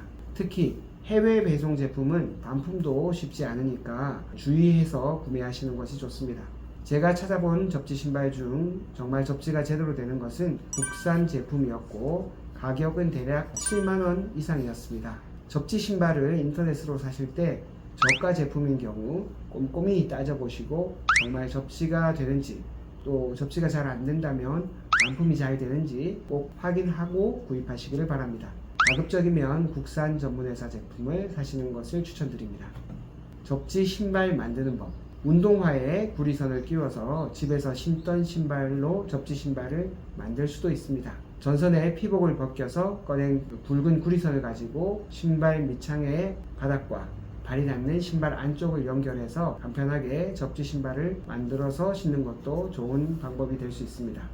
두 번째, 접지 양말. 접지 신발을 신게 되면 맨발 걷기의 효과 중 첫 번째에 해당하는 접지 효과만 누릴 수 있습니다. 만일 풋코어 강화와 지압 효과까지 누리고 싶다면 접지 양말을 신는 것도 좋은 방법입니다. 물론 맨발보다는 덜하지만 신발보다는 풋코어 강화와 지압 효과를 어느 정도 맛볼 수 있습니다. 다만 흙길을 걷고 나면 더러워져서 빨랫감이 생기는 단점은 있습니다. 세 번째, 접지 패드. 접지 패드는 거동이 불편한 환자라든가 수면 중이나 실내에서도 접지 효과를 누리기 위해 고안된 것입니다. 접지의 효과는 무척이나 다양해서 접지 패드 위에 눕는 것만으로도 상처 치유가 빨라지고 염증이 줄어드는 효과도 실험적으로 확인이 되었습니다. 다만 좀 더 대규모로 대조군이 잘 설정된 조직적인 임상 실험을 통해서 접지가 환자들에게 임상적으로 얼마만큼 도움이 되는지에 대한 추가적인 확인은 필요할 것이라고 생각됩니다. 접지와 관련된 기타 궁금증. 접지 후에 적혈구가 빨리 흐르는 적혈구 동영상은 믿을만한가요? 동영상은 출처에 따라서 진실 여부를 확인하기 어렵습니다만 실제로 접지를 하고 난 다음에 뭉쳐진 적혈구의 개수가 몇 개인지 비교한 실험이 있습니다. 그 실험에서 봐도 접지를 하고 나면 뭉치는 적혈구의 숫자가 훨씬 더 줄어듭니다. 이 내용은 논문에도 있으니까 그 정도는 믿으셔도 좋습니다. 발의 아치는 땅에 잘 닿지 않으니까 나무에다가 발을 지압하듯이 누르는데 괜찮은 방법인가요? 지압 효과를 보시려면 그렇게 하시면 됩니다. 그러나 접지를 위해서는 굳이 그렇게 안 하셔도 됩니다. 발의 일부분만 땅에 닿아도 우리 몸에 있는 양전하가 지구에 있는 자유전자들과 만나서 접지 효과가 생깁니다. 접지 효과를 위해서는 그렇게까지 애쓰실 필요가 없지만 지압을 하시기 위해서는 그런 것도 의미가 있습니다. 맨발 걷기를 하면서 다양한 통증 내지는 불편감을 느끼는 분이 있었습니다. 이럴 때 처음 시작한 분이 걱정하는 것은 당연한 것입니다. 그러나 한 가지 명심하실 것은 맨발 걷기를 통해 통증으로 힘들었다는 분들보다는 통증이 호전되었다는 분이 거의 10배는 더 많습니다. 돈 한 푼 들이지 않고 인공적인 화학 성분 없이 간편하게 이런 효과를 얻을 수 있는 것은 없습니다. 그러니 통증이 있는 분이라도 맨발 걷기로 내 통증이 더 악화되면 어떻게 할까 하는 의혹의 시선보다는 나는 어떤 부분을 주의하면서 맨발 걷기를 하면 더 좋을까 라는 자세로 저의 조언을 살펴보시면 좋겠습니다. 발의 통증, 발가락에 굳은 살이 생겼을 때 맨발 걷기를 해도 되나요? 굳은 살이 있어도 통증이 없다면 맨발 걷기 하는 데는 문제가 없습니다. 실제 맨발 걷기를 하면서 발바닥에 굳은 살이 더 생기는 분도 있고 굳은 살이 부드러워졌다는 분도 있습니다. 새끼발가락 아랫부위 발바닥에 동전 크기 굳은 살이 있는데 맨발 걷기 중에 이 부위에 통증이 있습니다. 계속 맨발 걷기를 해도 될까요? 보통 굳은 살은 통증을 많이 못 느낍니다. 그런데도 통증을 느낀다면 굳은 살이 아니라 티눈일 수도 있고 염증이 있을 수도 있습니다. 티눈이라면 통증이 생길 수 있습니다. 이런 경우는 피부과에 가셔서 티눈인지 또는 굳은 살에 염증이 생겼는지 한번 확인해 보시는 것이 좋습니다. 발바닥 뒤꿈치가 아픈데 학교 운동장 맨발로 걸었더니 더 아픕니다. 계속 맨발로 걸어도 될까요? 이런 분들은 좀 더 부드러운 것을 선택하시고 시간을 좀 줄이는 것을 추천합니다. 예를 들면 모래사장이라든지 잔디밭이나 황토길 같은 곳이면 좋겠죠. 물론 바닷가 모래사장이라면 가장 좋겠지만 바닷가는 그렇게 자주 갈 수 있는 곳이 아니잖아요. 그러니 주변에서 좀 더 부드러운 바닥을 선택하시고 시간도 좀 더 줄여보시는 것을 추천합니다. 족저근막염 때문에 쿠션이 좋은 신발을 신고 있는데 맨발 걷기 하면 족저근막염이 악화되지 않을까요? 맨발 걷기 후에 족저근막염이 좋아진 분이 상당히 많습니다. 아마도 족저근막의 염증이 감소되고 코어 근육이 회복되면서 족저근막염이 호전되는 것으로 생각됩니다. 주의할 것은 처음 시작할 때 발의 통증으로 불편하실 수 있다는 점입니다. 따라서 부드러운 바닥을 선택하시고 서서히 맨발 걷기 시간을 조금씩 늘려보실 것을 추천합니다. 다만 족저근막염의 상태에 따라서 염증이 너무 심하다면 약을 드시거나 병원 치료를 병행하면서 하시기를 추천합니다. 족저근막염이 너무 심할 때 아픈 것을 억지로 참아가면서 하는 것까지는 권하지 않습니다. 족저근막염은 아니지만 초반에는 발이 아팠는데 시간이 지나면서 괜찮아졌습니다. 이분은 발이 아프다고 하는 분이 있으니까 발이 아픈 분에 대한 댓글로 자신의 경험을 말씀하신 것 같습니다. 실제로 이렇게 발의 통증이 좋아진 분이 많이 있습니다. 족저근막염이 나았다는 분도 있고 티눈이 나았다고 하는 분도 있었습니다. 발바닥의 열감 때문에 너무 힘든데 이런 것도 좋아질까요? 발의 열감 증상이 좋아진다는 분이 꽤 많았습니다. 반드시 다 좋아진다고 얘기할 수는 없지만 이런 분도 많이 있었습니다. 그러니 안전하게 시작하시고 조금씩 맨발 걷기 시간을 늘려나가신다면 충분히 한번 도전해 보실만 합니다. 부주상골 증후군 때문에 걸으면 많이 아픕니다. 맨발 걷기를 해도 괜찮을까요? 발 중간 부위에서 약간 뒤쪽에 주상골이라는 뼈가 있는데 이 뼈는 발의 부드러운 움직임을 위해 굉장히 중요한 뼈입니다. 그런데 그 뼈에 조그마한 작은 뼈가 더 생기는 경우가 있는데 이 작은 뼈를 부주상골이라고 합니다. 부주상골이 있다고 하더라도 대부분은 아무 증상 없이 잘 지내는데 가끔씩 염증이 생겨서 통증을 느끼는 분들이 있습니다. 부주상골은 발의 가장 안쪽에 있는데요. 아치가 낮아질 때 부주상골이 약간 튀어나온 분은 신발이나 바닥과 마찰을 일으킵니다. 그래서 통증을 느끼게 됩니다. 그러므로 부주상골 증후군 때문에 통증이 있는 분이라면 발바닥 아치를 세워주는 것이 굉장히 중요한 치료 포인트가 됩니다. 맨발 걷기를 통해서 풋코어 근육이 좋아지고 아치가 받치는 힘이 좋아진다면 당연히 도움이 될 거라고 생각합니다.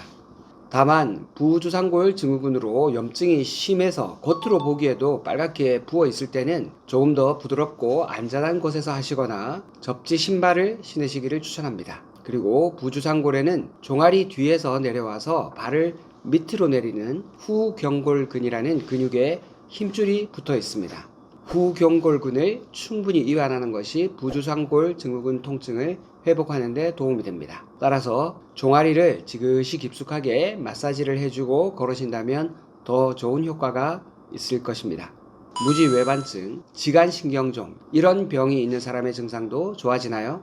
무지외반증과 지간신경종도 맨발 걷기로 증상 완화에 도움이 된다는 결과가 논문에도 있었습니다. 안전하고 부드러운 바닥을 선택하시고 적절하게 시간을 조절하신다면 충분히 도움이 될 거라고 생각합니다. 풋코어 근육이 강화되고 염증이 좋아지면서 이런 질병이 호전되지 않을까 싶습니다. 무릎 통증. 맨발로 걸을 때 무릎 통증이 있어서 조심스러워하는 분이 종종 있습니다. 무릎 관절염은 보통 4단계로 나누어 치료를 합니다. 1기와 2기는 연골 주사나 재활 치료를 통해 회복이 됩니다. 3기가 되면 관절이 다른 정도가 꽤 심해서 연골 주사의 효과가 없는 경우도 종종 있으니 집중적인 재활 치료나 수준별로 적절한 재활 운동이 필요합니다. 보통 4기로 진행하면 꾸준한 재활 치료로 회복하는 경우도 있지만 수술이 필요한 경우도 많습니다. 양쪽 무릎에 관절염이 있는데 맨발 걷기가 괜찮을까요? 이 질문에 대해서는 관절염의 단계에 따라 대답이 좀 달라질 수 있습니다. 염증이 심해서 관절 안에 물이 자꾸 차는 정도의 문제가 있다면 맨발 걷기보다도 병원의 처치를 먼저 받으시기를 권합니다. 이런 정도의 심한 무릎 관절염이 아니라면 맨발 걷기가 도움이 될 것이라고 봅니다. 이때 좋아진다는 것이 관절염 4기라서 수술을 권유받았는데 맨발로 걸으면 수술을 안 해도 된다 라고 말씀드리는 것은 아닙니다. 근력과 균형 감각이 좋아지면서 조금이라도 수술을 늦춘다거나 일상생활 중에서 걷기가 좀 더 편해진다는 의미입니다. 물론 잘 관리가 되신다면 수술을 하지 않고도 일상생활이 가능하실 수도 있습니다. 그러면 굳이 수술을 받을 이유는 없을 것입니다. 실제 진료 현장에서 보면 무릎 통증이 있는 분 중 상당수가 관절 안에는 특별한 문제가 없고 오히려 허벅지 근육이나 힘줄에 문제가 있는 분들이 많았습니다. 때로는 엉덩이 근육이 너무 약해서 무릎 관절에 충격을 많이 주어서 통증이 있는 경우도 있었습니다. 이럴 때는 과도하게 긴장된 근육을 이완하고 약해진 허벅지나 엉덩이 근육들을 강화한다면 무릎 통증이 좋아집니다. 이런 분에게는 맨발 걷기가 분명하게 도움이 될 것입니다. 그리고 심한 관절염이 아니라면 간접적으로 관절염에 도움이 될 수도 있습니다. 맨발 걷기 후에 잠을 잘 자고 마음이 좀 더 평화로워질 수 있다면 염증이 호전되어서 간접적으로 통증을 완화하는데 더 좋은 영향을 줄 수 있습니다. 퇴행성 관절염이 진행하면 오다리처럼 다리가 변형됩니다. 오다리가 되는 이유는 조금이라도 무릎 안쪽으로 충격을 덜 주기 위해서입니다. 그런데 맨발로 걸으면 이 힘을 분산시켜서 안쪽으로 힘을 덜 주게 됩니다. 그래서 무릎 통증이 있는 사람들도 맨발로 오래 걷고 나면 통증이 좋아지는 일이 많습니다. 퇴행성 관절염이 있는데 맨발 걷기를 할 수 있을까 걱정하다가 얼마 전부터 30분 정도 맨발로 걷습니다. 제가 사는 곳이 신도시인데 비가 오니까 흙길 위에 흙은 씻겨 나가고 밑에 울퉁불퉁한 자갈, 모래 이런 것들만 남아서 발이 아픕니다. 어떻게 해야 할까요? 네, 충분히 공감이 가는 이야기입니다. 맨발 걷기 30분으로 관절염은 문제가 되지 않는데 발이 아프다는 말씀입니다. 비가 온 다음에 흙길을 걷는 것은 참 기분 좋은 일입니다. 그런데 급하게 흙길을 조성해 놓은 곳은 이 사연자가 말씀하신 것과 같은 곳이 충분히 있을 거라고 생각합니다. 처음 맨발 걷기를 하는 분들이라면 발이 아직 맨바닥에 적응이 되지 않은 상태인데 비 온 다음에 흙이 씻겨 나가서 자갈이나 모래가 드러나면 좀 불편할 수 있겠습니다. 이런 경우에는 접지 신발 또는 접지 양말 이런 것들을 신고 걷는 것도 물론 대안이 될 수 있습니다. 그렇지만 가급적이면 좀 더 부드러운 바닥을 찾거나 같은 곳이라 하더라도 걷는 시간을 좀 줄여가는 것도 좋은 대책이 될 것입니다. 척추 통증, 목, 허리 디스크와 같은 척추 통증도 좋아지나요? 허리 디스크로 통증이 있는 사람의 증상도 좋아진다는 내용이 논문에 있었습니다. 실제 맨발 걷기 경험자 중에도 허리 통증이 좋아졌다는 사람은 무척 많습니다. 그런 분들이 모두 허리 디스크 때문인지는 알 수 없습니다. 실제 MRI까지 찍고 허리 디스크라고 진단이 되었는데, 실제로 제가 진찰을 해보니까 허리 디스크 때문이 아니라 근육의 긴장성 통증이나 척추 후관절 증후군을 가진 분이 많이 있었으니까요. 어쨌든 허리 통증을 대부분 허리 디스크라 부르는 경우가 많기 때문에 그렇게 부르기로 한다면 허리 통증이 맨발 걷기 후에 호전되었다는 사례는 무척 많습니다. 맨발 걷기를 통해 허벅지와 엉덩이 근육, 척추 주변의 코어 근육이 강화되면서 자연스럽게 디스크도 회복이 되는 것이라고 생각됩니다. 그러나 목 디스크가 맨발 걷기로 좋아진다는 내용은 아직까지 찾지 못했습니다. 척추 수술한 사람도 맨발 걷기를 하면 괜찮을까요? 척추 수술한 사람에게도 맨발 걷기는 도움이 됩니다. 수술한 뒤에 수술 상처가 다 아물었다면 맨발 걷기가 척추 수술하신 분에게도 도움이 됩니다. 맨발 걷기를 하면 발의 근육도 강화되지만 종아리, 허벅지, 골반과 척추 주변의 근육까지 쭉 연결되어 있는 근막도 좋아집니다. 발에서 시작해서 척추까지 이어지는 근막 전체가 부드럽게 연결되는 효과가 있으므로 척추 수술하신 분에게도 맨발 걷기는 분명히 도움이 되리라고 생각합니다. 염증이 심한 상태가 아니라면 분명히 척추 수술한 분에게도 도움이 될 것입니다. 척추 협착증 환자인데 스테로이드 주사 맞고 맨발 걷기 효과가 있을까요? 너무 뒤꿈치로 충격을 주면서 걷지만 않는다면 저는 괜찮다고 봅니다. 맨발 걷기의 원칙을 잘 지키시면 문제가 없습니다. 처음부터 너무 긴 시간 동안 무리하거나 너무 딱딱한 바닥에서 시작하시는 실수만 하지 않으신다면 괜찮습니다. 척추 협착증에도 효과가 있을까요? 척추 협착증은 척추의 질병 중에서도 수술을 많이 하는 질병입니다. 허리 디스크에 비해서 수술을 해야 할 확률이 훨씬 높은 병입니다. 수술을 받아야 할 정도로 심한 협착증이 맨발 걷기 때문에 좋아진다고 말씀드릴 수는 없습니다. 그렇지만 증상을 완화하는 데 도움이 될 가능성은 충분히 있다고 봅니다. 협착증 환자들은 주로 걸을 때 종아리가 터져나갈 듯이 팽팽하고 당기는 증상이 있습니다.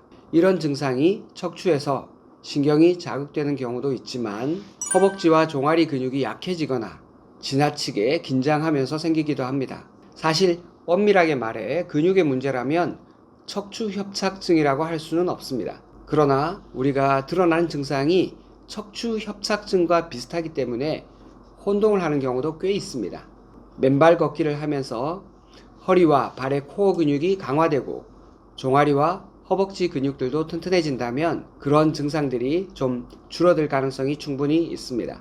전신적인 불편감. 맨발 걷기를 한 이후로 머리부터 발끝까지 뜨거워서 잠을 잘 수가 없습니다. 몸에 염증은 잦아들었는데 이렇게 몸이 뜨거워서 잘 수가 없어요. 이런 분이 드물기는 하지만 가끔씩 있었습니다. 그런데 이 말씀만 들어서는 맨발 걷기를 계속 하라거나 말라거나 조언을 하기가 어렵습니다. 전신적인 혈액순환의 문제는 자율신경계의 조절을 받습니다. 이분도 아마 자율신경계에 이상이 동반된 것 같은데 맨발 걷기는 대체로 자율신경을 안정시키는 효과가 있기 때문에 이런 증상을 완화하는 경우가 많습니다. 이 사연자는 초기에 자율신경계가 균형을 잡아가는 과정인데 아직 적응이 다 되지 않은 것인지 아니면 다른 문제가 있는지 이 사연만으로는 파악하기가 어려워서 딱 짚어드리기가 어렵습니다. 이게 너무 불편하신 정도라면 일단은 맨발 걷기 시간을 좀 줄여보시거나 좀 더 부드러운 바닥에서 조금씩 천천히 적응해 보시기를 추천합니다. 맨발 걷기를 한 달 정도 했는데 어지럽습니다. 잠은 잘 오고 다른 장점이 많은데 어지러워서 못할 것 같습니다. 맨발 걷기를 할 때마다 어지럼증이 있고 하지 않을 때는 괜찮다면 맨발 걷기가 어지럼증의 원인이라고 볼 수도 있겠습니다. 이런 분도 시간을 줄이시거나 조금 더 부드러운 곳에서 하시길 추천합니다. 맨발 걷기 시간을 줄여서 호전된다면 조금씩 늘리시는 것이 좋습니다. 혹여 맨발 걷기를 하지 않을 때도 어지럼증이 있다면 신경과를 방문해서 다른 질병이 없는지 확인해 보시기를 권합니다. 맨발 걷기를 하면 운동량이 운동화 신고 하는 것보다 훨씬 많은 것 같습니다. 그래서 그런지 좀 피곤합니다. 맨발 걷기를 하면 발바닥이 땅을 미는 반발력이 커집니다. 발목과 발의 전체적인 관절에 안정감을 주기 위해서 많은 근육들이 계속 미세하게 움직이기 때문에 실제로 운동량이 많습니다. 그래서 초기에 맨발 걷기 하고 나면 훨씬 더 피곤하다고 하는 분들도 있습니다.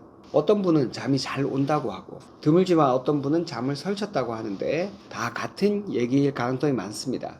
운동 효과가 크기 때문에 좀 피곤하게 느낄 수 있거든요. 이런 문제는 운동 후에 짧게 수면을 취한다면 좋아질 수 있습니다. 섬유근육통도 좋아질까요? 섬유근육통은 구체적인 병의 원인이 다 밝혀져 있지 않은 전신적인 만성 통증의 대표격입니다. 다만 염증이 잘 생기고 다양한 근육의 긴장이 증가하며 누르면 여러 신체 부위에서 통증이 나타난다는 특징 정도가 밝혀져 있습니다. 항경련제나 항우울제의 일종인 약물 치료로 좋아지는 경우도 있지만 다양한 치료에도 불구하고 완전히 좋아지지 않고 어느 정도의 통증을 늘 가지고 사는 사람도 많이 있습니다. 섬유근육통은 병태 생리가 정확하지 않기 때문에 단 한 가지 방법으로 해결하기는 어려운 병입니다. 약물뿐만 아니라 운동, 수면관리, 스트레스 관리, 근막 이완 등 다양한 방법을 동원하여 치료하게 됩니다. 섬유근육통이 있는 사람도 운동을 통해 회복되는 경우가 종종 있다는 것에 착안한다면 맨발 걷기가 도움이 될 것입니다. 부담스럽지 않고 자연스러운 운동 중에 맨발 걷기만 한 것이 없으니까요. 통증이 있다고 잘 움직이지 않고 실내에서만 생활한다면 오히려 악화되기 쉽습니다. 야외에서 맨발 걷기를 한다면 햇볕을 보는 것으로 인해 세로토닌이 증가하면서 우울감과 통증이 함께 좋아질 수 있습니다. 신발을 신고 걷는 것에 비해서 맨발 걷기는 운동 효과도 크기 때문에 섬유근육통에도 호전 반응을 보일 수 있습니다. 실제 논문으로도 섬유근육통이 통계적으로 좋아진다는 내용이 있었습니다. 기타, 평발인데 아치가 좋아지나요? 네, 이 부분은 대답을 보류하겠습니다. 생리적으로는 분명히 풋코어 근육이 튼튼해지고 아치를 떠받치는 힘이 더 좋아지는 것은 사실입니다. 그러나 그런 힘을 가지고 평발이었던 사람의 아치를 정상적으로 회복시킬 수 있나? 라는 질문에 단정지어서 대답할 만한 자료는 찾아보지 못했습니다. 저 개인적으로도 그 정도의 환자 사례나 경험을 가지고 있지는 않습니다. 그러나 평발을 가진 사람들은 오래 걸으면 발이 몹시 불편합니다. 이런 증상을 회복시키는 것에는 당연히 맨발 걷기가 도움이 될 거라고 봅니다.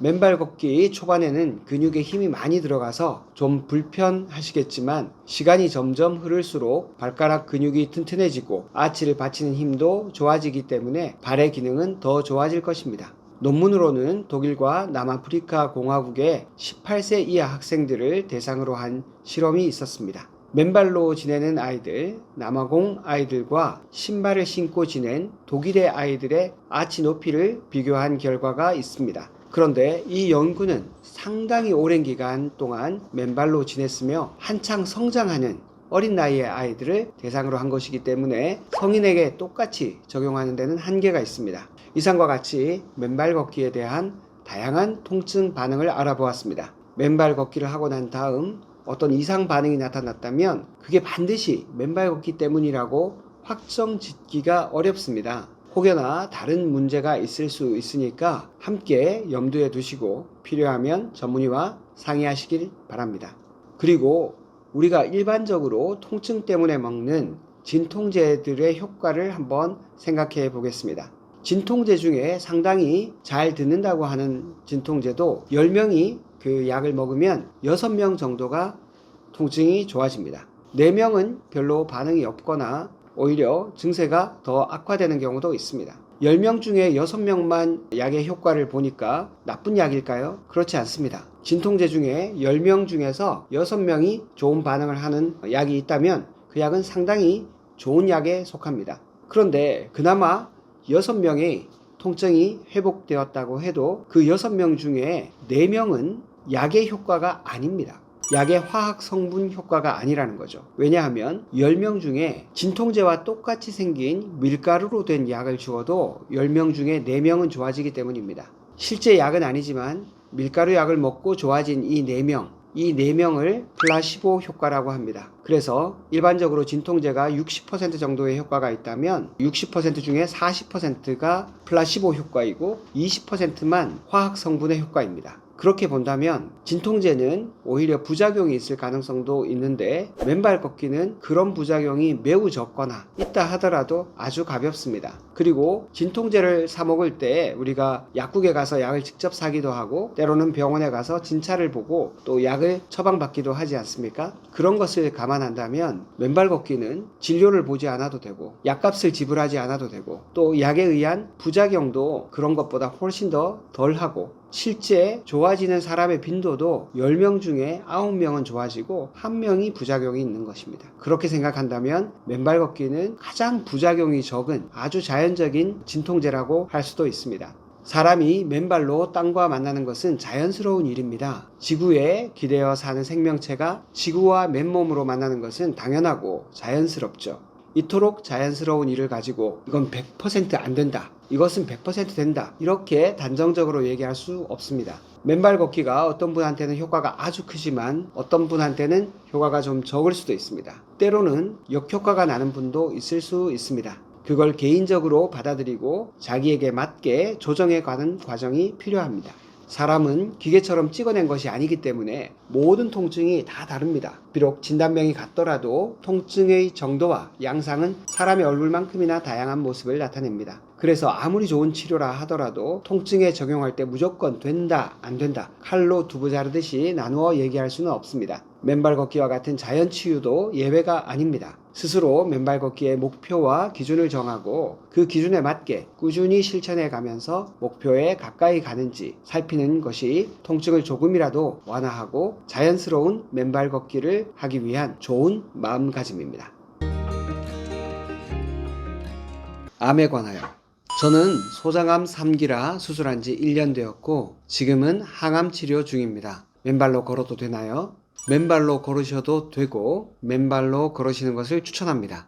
제가 다른 치료는 필요 없고 맨발로 걷기만 하면 소장암이 낫는다, 이런 말씀을 드리는 것은 아닙니다. 소장암을 수술하시고 항암 치료 중이라면 체력도 굉장히 많이 떨어지셨을 겁니다. 항암 치료제가 많이 발달하고 있지만 부작용이 적은 항암제를 쓸 수 있는 경우가 생각보다 많지는 않습니다. 전통적인 1세대 항암제가 여전히 많이 쓰이고 있습니다. 1세대 항암제는 세포 분열이 잘 일어나는 곳을 목표로 합니다. 물론 암세포의 세포 분열이 잘 일어나기 때문에 그에 맞추어 항암제를 선택한 것이지만 암세포뿐만 아니라 장내의 점막세포, 입속의 점막세포, 머리카락, 피부 이런 것들도 세포가 빨리 자라는 조직이라서 항암제의 영향을 받습니다. 그래서 소화가 잘 안 되고 입맛도 없고 머리카락도 빠지고 피부가 푸석푸석해지는 것입니다. 이런 항암제를 쓰신다면 몹시 어려운 상태일 가능성이 큽니다. 체력이 떨어지는 것뿐만 아니라 잠도 잘 자지 못하고 무기력한 분도 많습니다. 이런 분도 조금이라도 운동을 하고 햇빛을 보는 것이 전반적인 면역을 회복하는 데 도움이 됩니다. 맨발 걷기를 통해 운동 효과뿐 아니라 스트레스 감소 효과를 함께 누리시기를 바랍니다. 대체로 수면의 질도 좋아지기 때문에 지금 받고 있는 치료를 끝까지 잘 받는 데 도움이 될 것입니다. 많은 분들이 체력과 면역이 떨어져 수술이나 항암, 방사선 등의 표준적인 치료를 끝까지 못 받고 중도 탈락하곤 합니다.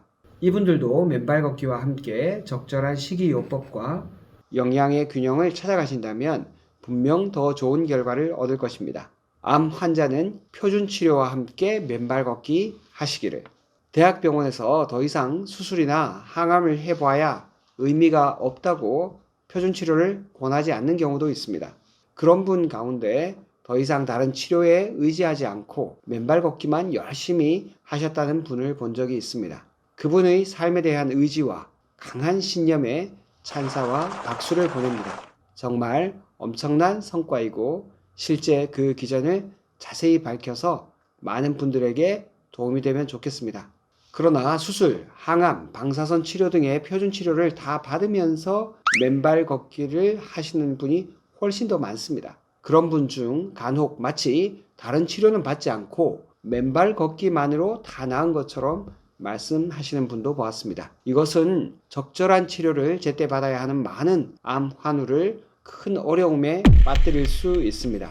20여 년 전에 비하면 지금은 5년 암 치료 생존율이 43%에서 72%로 무려 29%가 높아졌습니다.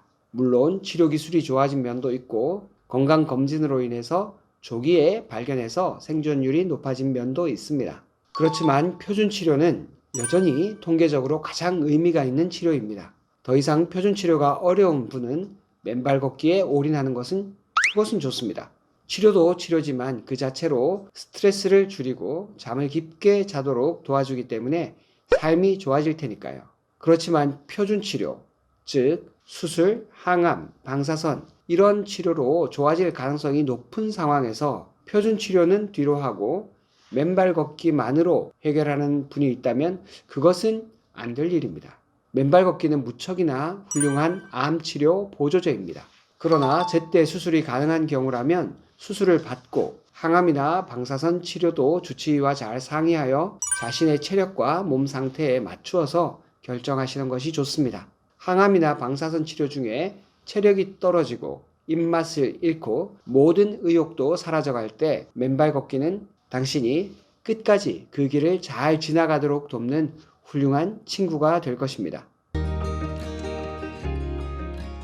골다공증 있는 사람에게도 맨발 걷기가 괜찮을까요?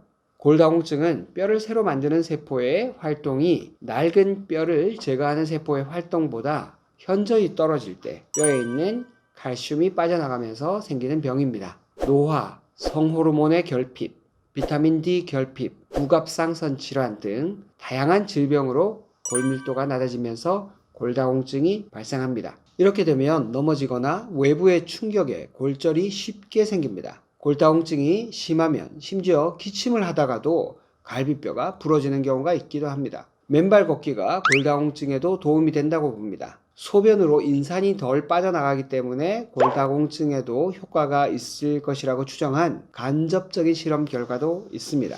직접적인 실험이 있다면 더 좋겠지만 맨발 걷기의 기전을 살펴볼 때 신발을 신고 걷는 것에 비해서 골다공증에 더 좋은 효과가 있을 것이라고 생각합니다. 골다공증 치료는 약만으로 하는 것은 아닙니다. 골다공증 약과 비타민 D만큼 중요한 것이 무엇일까요? 네, 바로 운동입니다. 물론 골다공증 약을 드시는 것도 도움이 되지만 약으로 다 해결하려고 하시면 안 됩니다. 골다공증이 있는 분은 대개 어느 정도 나이가 있는 분입니다. 이런 분이 약이나 영양제만 복용하고 움직이지 않는다면 골다공증이 설사 좋아졌다고 해도 삶이 별로 달라지지 않습니다. 골밀도가 높아지면 넘어졌을 때 골절 확률이 줄어듭니다. 그러나 움직이지 않으면 근육이 계속 약해지고 삶의 활력도 계속 떨어집니다. 그러면 약으로 보충하는 것보다 골다공증이 또 더 심해질 수도 있습니다. 골다공증이 있다고 아픈 것도 아니기 때문에 약을 먹고 골밀도가 높아졌다고 통증이 호전되는 것은 아닙니다. 약만 먹고 움직이지 않는다면 설사뼈가 좀 더 단단해진다 하더라도 치매 확률이 높아진다는 거, 이걸 꼭 명심하셔야 됩니다. 골다공증이 있는 분은 당연히 약을 드시면서 맨발 걷기를 병행하시기를 바랍니다. 맨발 걷기를 통해 더 활기찬 인생 후반전을 누리시기를 추천합니다. 당뇨가 좋아질까요? 여기에 대해서는 확실한 근거가 아직은 없습니다. 당뇨 초기라면 맨발 걷기를 통해 호전될 여지가 분명히 있습니다. 그러나 당화혈색소가 10이 넘는 심한 당뇨이거나 오랫동안 약물 치료에도 불구하고 잘 조절되지 않는 분들이 맨발 걷기만으로 당뇨를 회복한다고 말할 수는 없습니다. 그러나 간접적인 효과는 있기 때문에 당뇨가 있는 분들에게도 저는 맨발 걷기를 추천합니다. 당뇨가 있다면 자신의 체력 수준에 맞게 운동을 많이 하셔야 합니다. 당뇨 환자의 운동 효과에 맨발 걷기가 도움이 된다고 봅니다. 또 한 가지 당뇨의 문제가 염증이 잘 생긴다는 것입니다. 그런 염증을 줄이는데 맨발 걷기가 또 도움이 됩니다. 그렇지만 약물 치료 없이 맨발 걷기만으로 당뇨가 좋아지는지 묻는 것이라면 그 부분은 자신 있게 말씀드릴 수가 없습니다. 일부 환자분 중 맨발만으로 좋아졌다고 하는 분이 있는데 그런 모든 과정이 아직은 잘 밝혀지지 않았습니다. 당화혈색소가 더 낮아진다는 분도 많이 있고 공복 혈당이 낮아졌다는 분도 많이 있습니다. 환자분들의 경험을 감안한다면 그런 이야기들이 많이 있긴 한데 그것이 아직까지 명백하게 의학적으로 다 밝혀진 것은 아니기 때문에 이 부분은 좀 더 연구가 필요하리라고 봅니다. 제 개인적으로는 당화혈색소 5.7에서 6.4 정도의 전당뇨 상태라든가 당뇨로 진단받은 초기라면 엄격한 식단 관리와 스트레스 관리, 운동을 하시면서 적극적으로 생활 습관을 바꾸시기를 추천합니다. 이때 운동의 하나로 맨발 걷기를 하는 것은 강추합니다. 잘 조절되지 않는 당뇨이거나 당뇨발, 당뇨병성 말초신경염 등이 있는 분은 맨발 걷기 전에 반드시 파상풍 주사를 맞으시고 맨발 걷기 후에 발을 더 꼼꼼하게 잘 살펴보셔서 상처가 없는지 꼭 확인하시기 바랍니다. 비만과 체중 조절. 저는 저체중인데 맨발 걷기를 하면 체중이 더 줄어들지 않을까요? 이분은 아마도 많은 분이 맨발 걷기 하고 체중이 줄었다는 말을 들어서 걱정이 되신 것 같습니다. 그런데 이것은 걱정 안 하셔도 됩니다. 비만이나 과체중인 분이 맨발 걷기 후에 체중이 줄어들었다는 사례는 셀 수 없을 정도로 많습니다. 그러나 저체중이었던 분이 살이 빠져서 더 힘든 경우는 본 적이 없습니다. 겉으로 보기에는 다 같은 체중 감량이라도 내용을 보면 차이가 많습니다. 어떤 분은 수분만 빠지고 어떤 분은 단백질이 빠집니다. 이런 경우라면 체중이 줄어든 것이 오히려 건강에 도움이 되지 않습니다. 예외적으로 부종이 심했던 분이 수분이 많이 빠졌다면 그것은 좋은 것이죠. 그렇지만 단백질이 빠지면 근육이 줄어든 것이기 때문에 이것은 더 건강이 나빠지는 것이라고 할 수 있습니다. 성인의 경우 지방이 빠진 것이라면 아주 좋은 감량이라고 할 수 있습니다. 지방이 많이 빠지고 단백질이 늘었다면 체중에 전혀 변화가 없거나 간혹 체중이 조금 늘어나기도 합니다. 따라서 체중의 변화뿐 아니라 건강한 감량인지 반드시 체성분 분석을 통해서 확인하는 것이 좋습니다. 혹시라도 이분의 경우처럼 체중이 조금 빠질 수는 있겠지만 단백질이 잘 보존되고 지방만 빠질 가능성이 큽니다. 저체중인 분이라도 건강한 감량은 특별히 몸에 부담이 되지는 않습니다. 고혈압. 주 5일 바닷가 물 있는 곳에서 맨발로 1시간씩 걸었는데 혈압이 거의 10 가까이 떨어졌습니다. 너무 좋은 반응입니다. 축하합니다. 실제로 고혈압이 떨어진다는 분이 굉장히 많이 있었습니다. 당뇨보다 고혈압이 좋아진다는 분들이 굉장히 많았는데 어떤 분들은 30까지 떨어졌다는 분도 있었습니다. 아마도 코 근육이 튼튼해지고 발바닥이 많이 자극되어서 혈액순환이 잘 되고 심장의 부담이 줄어서 혈압이 낮아지지 않을까 생각합니다. 이 부분은 당뇨보다 훨씬 더 직접적인 증거가 더 많을 것이라고 생각되고 이런 부분은 앞으로 잘 연구해서 고혈압 초기인 분들 그리고 혈압이 높아서 약을 계속 늘려야 되는 그런 분들이 있다면 맨발 걷기를 통해서 혈압을 더 낮추는 그런 효과를 확인해 보는 것이 매우 중요하다고 생각합니다. 저혈압. 저는 저혈압입니다. 맨발 걷기 하고 나면 혈압이 더 낮아질까봐 걱정입니다. 이 문제는 걱정을 안 하셔도 됩니다. 고혈압이었던 분이 혈액순환이 잘 되고 심장이 튼튼해지면서 혈압이 낮아지는 효과는 많이 들어보았습니다. 그런데 저혈압인데 맨발 걷기 후에 혈압이 더 낮아져서 문제가 되었다는 분은 아직 보지 못했습니다. 앞으로도 그럴 가능성은 별로 없어 보입니다. 저혈압인 분이라면 둘 중 하나입니다. 심장이 아주 튼튼해서 체력이 좋거나 아니면 무지무지하게 약할 가능성이 많습니다. 심장이 튼튼한 운동선수나 마라톤 선수라면 혈압이 정상인보다 좀 더 낮습니다. 워낙 심장 근육의 힘도 좋고 혈관의 탄력성도 좋아서 조금만 심장이 짜주더라도 많은 양의 혈액이 말초 혈관으로 뻗어나가기 때문에 혈관 내에 압력이 높지 않습니다. 그러나 사연자분은 이렇게 평소에 유산소 운동을 많이 해서 혈압이 낮은 것 같지는 않습니다. 그렇다면 체력이 매우 약할 가능성이 더 높죠. 체력이 약한 사람에게는 저혈압이 고혈압보다 더 위험할 수도 있습니다. 잘못하면 쓰러지기 때문에 이런 분은 심장을 튼튼하게 만들기 위해 안전한 유산소 운동을 꾸준히 하셔야 됩니다. 혈압이 낮은 분은 쉽게 피로를 느끼는 경우가 많습니다. 아무것도 안 하고 있으면 오히려 더 심장이 약해지고 전반적인 체력은 더 떨어집니다. 사연자분은 부디 낮은 단계에서부터 유산소 운동을 꾸준히 하시기를 바라고 그럴 때 맨발 걷기가 좋은 대안이 될 수 있습니다. 맨발 걷기와 신경계 질환에 대한 질문을 보면서 안타까운 마음이 많이 들었습니다. 재활의학과 의사로서 신경계 질환을 가진 분을 가장 많이 보아왔고 그분들이 얼마나 어려움을 겪는지 누구보다 잘 알고 있기에 어떻게든 잘 회복되기를 바랍니다. 그러나 아직 맨발 걷기로 신경계 질환에 대한 확실한 답을 드릴 수 없다는 현실도 이해하시고 보아주시기를 바랍니다.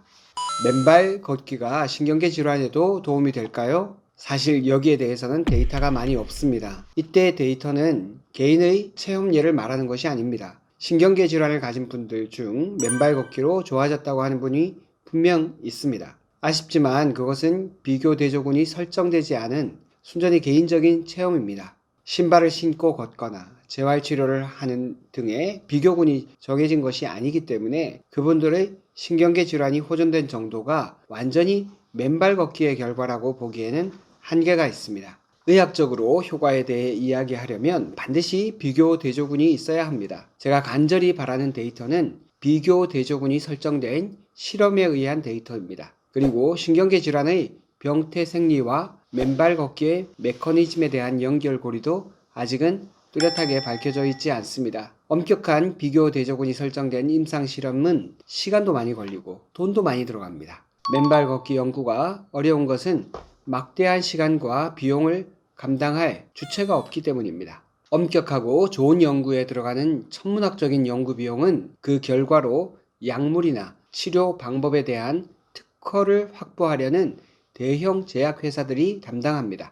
그러나 맨발 걷기에 수백억, 수천억 들어가는 연구비를 데려가는 제약회사는 아무도 없을 것입니다. 저 역시 신경계 질환 환자를 치료하는 입장이라서 이 부분에 대한 좋은 결과가 있다면 무척이나 기쁘겠지만 아직은 확실하게 이야기할 수 있는 연구 결과가 많지 않습니다. 제가 이렇게 신중한 입장을 취한다고 해서 맨발 걷기가 신경계 질환에는 도움이 되지 않는다 라고 말하는 것은 아닙니다. 가능성은 있지만 아직까지 밝혀져야 할 것들이 많이 남아 있다는 의미입니다. 그런데도 저는 신경계 질환을 앓는 분들에게 맨발 걷기를 권합니다. 맨발 걷기와 신경계 질환의 호전에 대한 직접적인 효과에 대해서는 말할 수 없지만 다양한 간접적인 효과가 있기 때문입니다. 저는 신경계 질환을 앓는 분 중 균형 감각에 이상이 있거나 발목에 근력이 약해서 발을 다칠 염려가 있는 분들에게는 특별히 주의사항을 알려줍니다. 그런 주의사항을 숙지하고 맨발로 땅과 접촉하는 것부터 시작하여 안전하게 맨발 걷기를 할 수 있다면 그런 분도 지구의 무한한 에너지에 도움을 받을 수 있다고 확신합니다. 다음은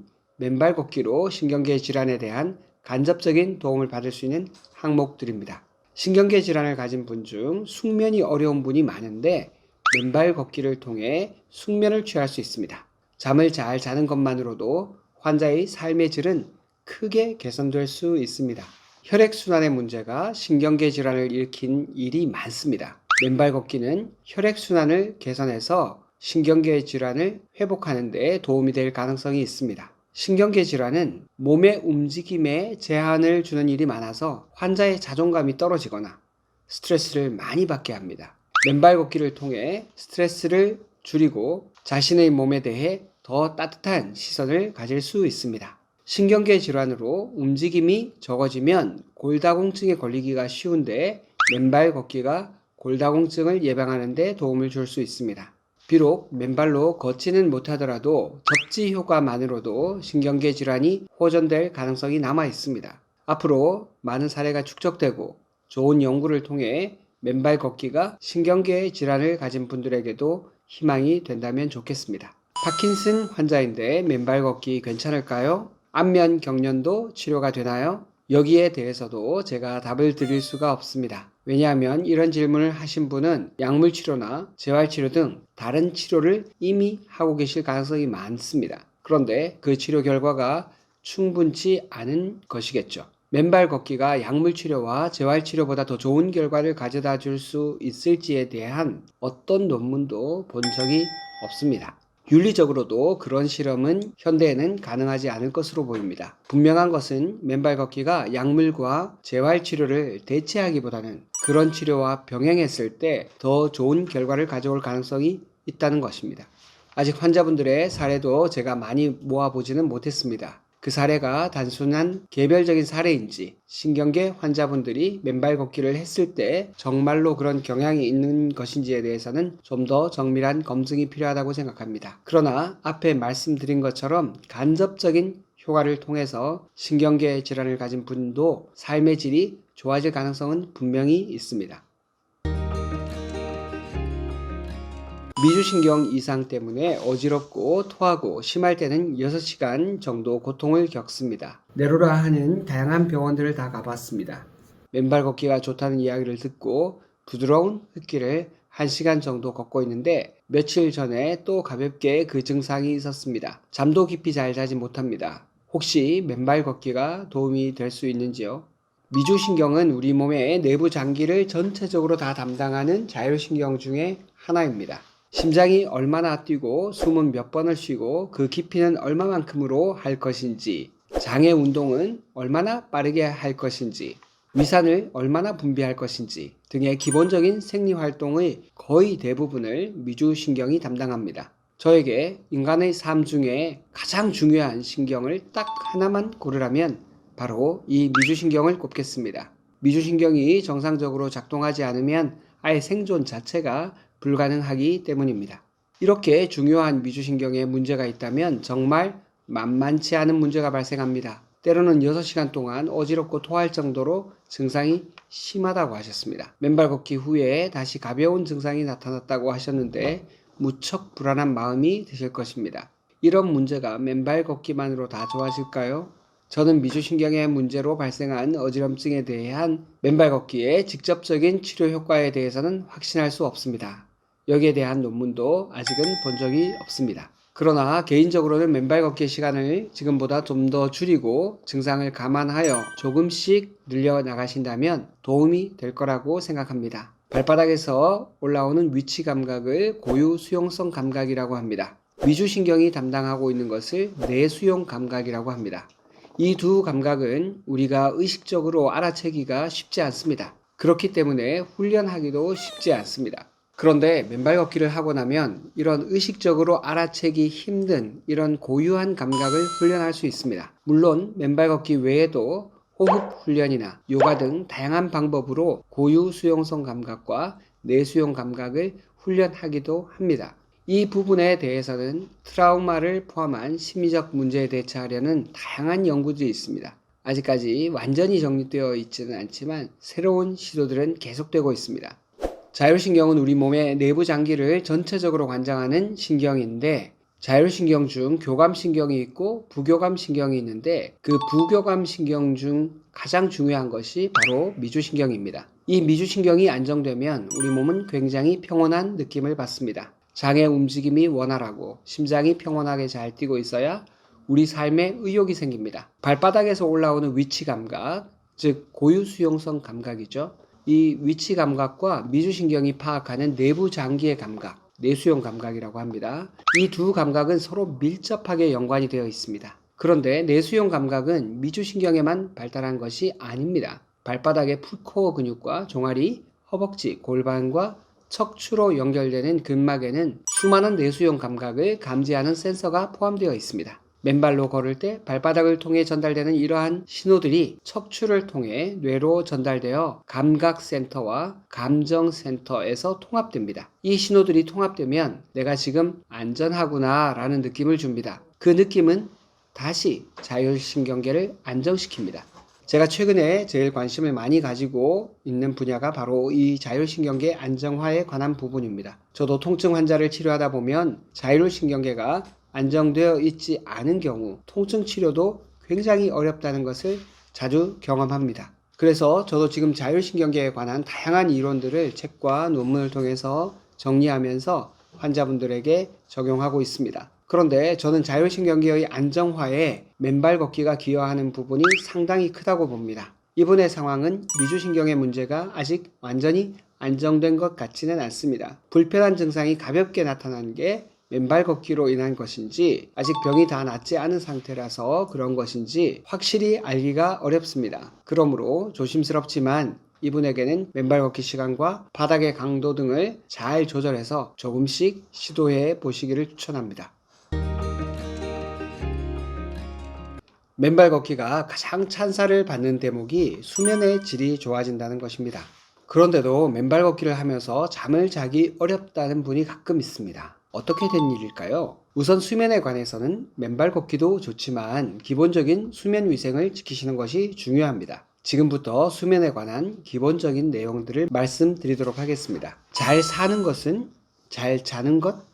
우선 수면에 대한 잘못된 인식부터 바로잡는 것이 좋겠습니다. 수면은 단순히 깨어있는 것의 반대말이 아닙니다. 수면을 깊이 연구하는 뇌과학자들은 활동하는 인간이 오히려 더 이상한 것이라고 판단합니다. 그들이 보기에 인간의 기본 모드는 활동이 아니라 수면 상태라는 것입니다. 그만큼 활동보다 수면이 인간의 삶에 더욱 중요하다는 것입니다. 물론 동면하는 동물처럼 잠만 자는 것이 좋다는 뜻은 아닙니다. 활동이 인간의 삶을 풍요롭게 하기보다 수면을 잘 취하는 것이 삶을 더 풍요롭게 하는 성격이 더 크다는 뜻입니다. 활동하기 위해 수면을 취하는 것이 아니라 잠을 잘 잘 수 있도록 활동을 하는 것이 더 바람직하다는 뜻입니다. 건강한 잠을 방해하는 모든 활동은 장기적으로는 삶의 양과 질, 모든 면에서 해롭습니다. 잠들기 전에 많이 먹는 것, 잠자기 전에 하는 과도한 운동, 음주, 잠자리에서도 사라지지 않는 걱정과 원망 등은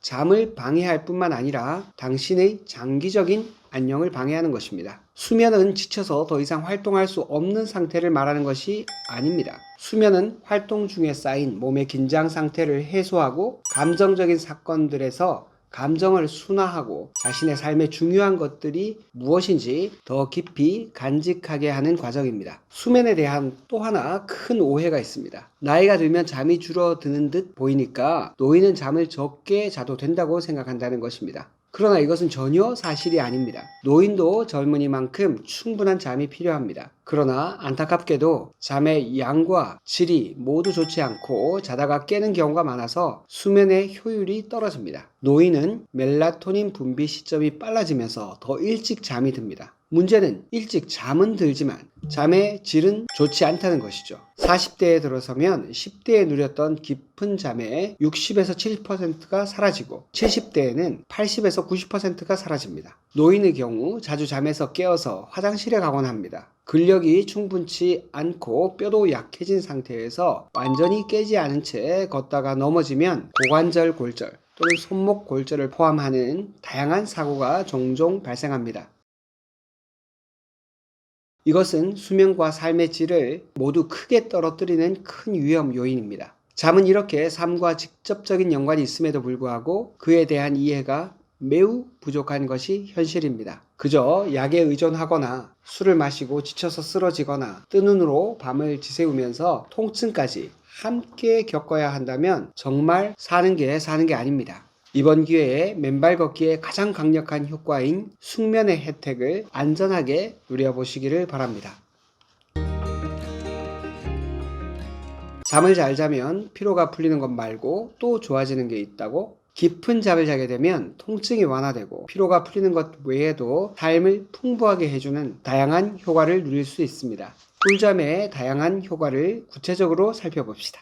첫째, 낮 동안에 있었던 부정적인 감정을 정화합니다. 불편한 사건을 겪은 후 남아있는 부정적인 감정은 REM 수면을 거치면서 희미해집니다. 대체로 수면의 효과를 말할 때 피로를 회복하고 중요한 정보를 기억하게 해주는 non-REM 수면, 4단계의 수면을 중요하게 언급합니다. 반면 꿈을 많이 꾸는 REM 수면은 간과하는 경향이 있습니다. REM 수면은 1.5 내지 2시간에 한 번씩 짧게 반복됩니다.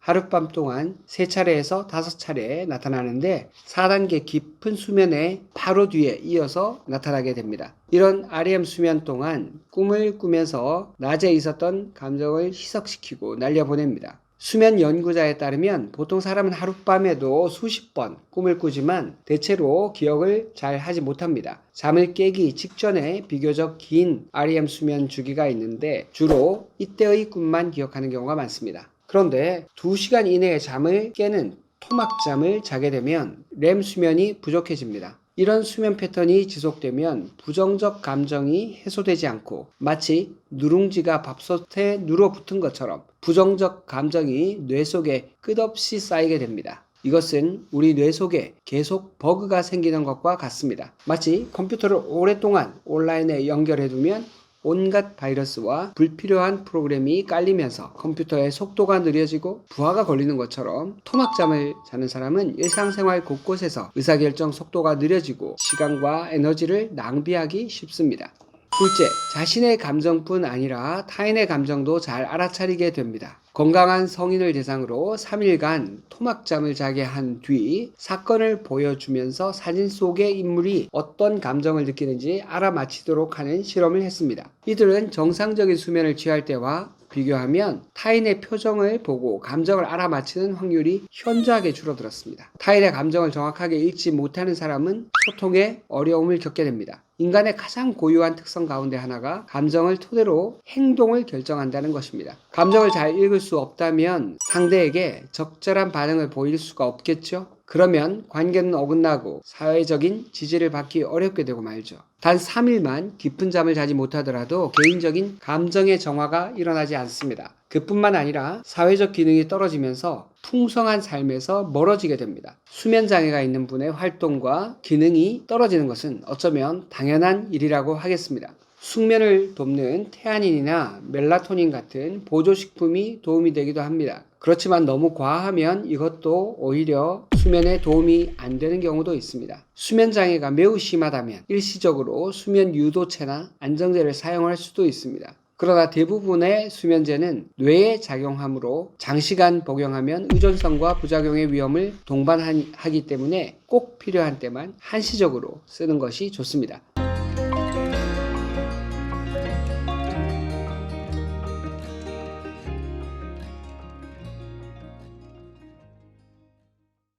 취침 시간 및 기상 시간을 일정하게 규칙적으로 하십시오.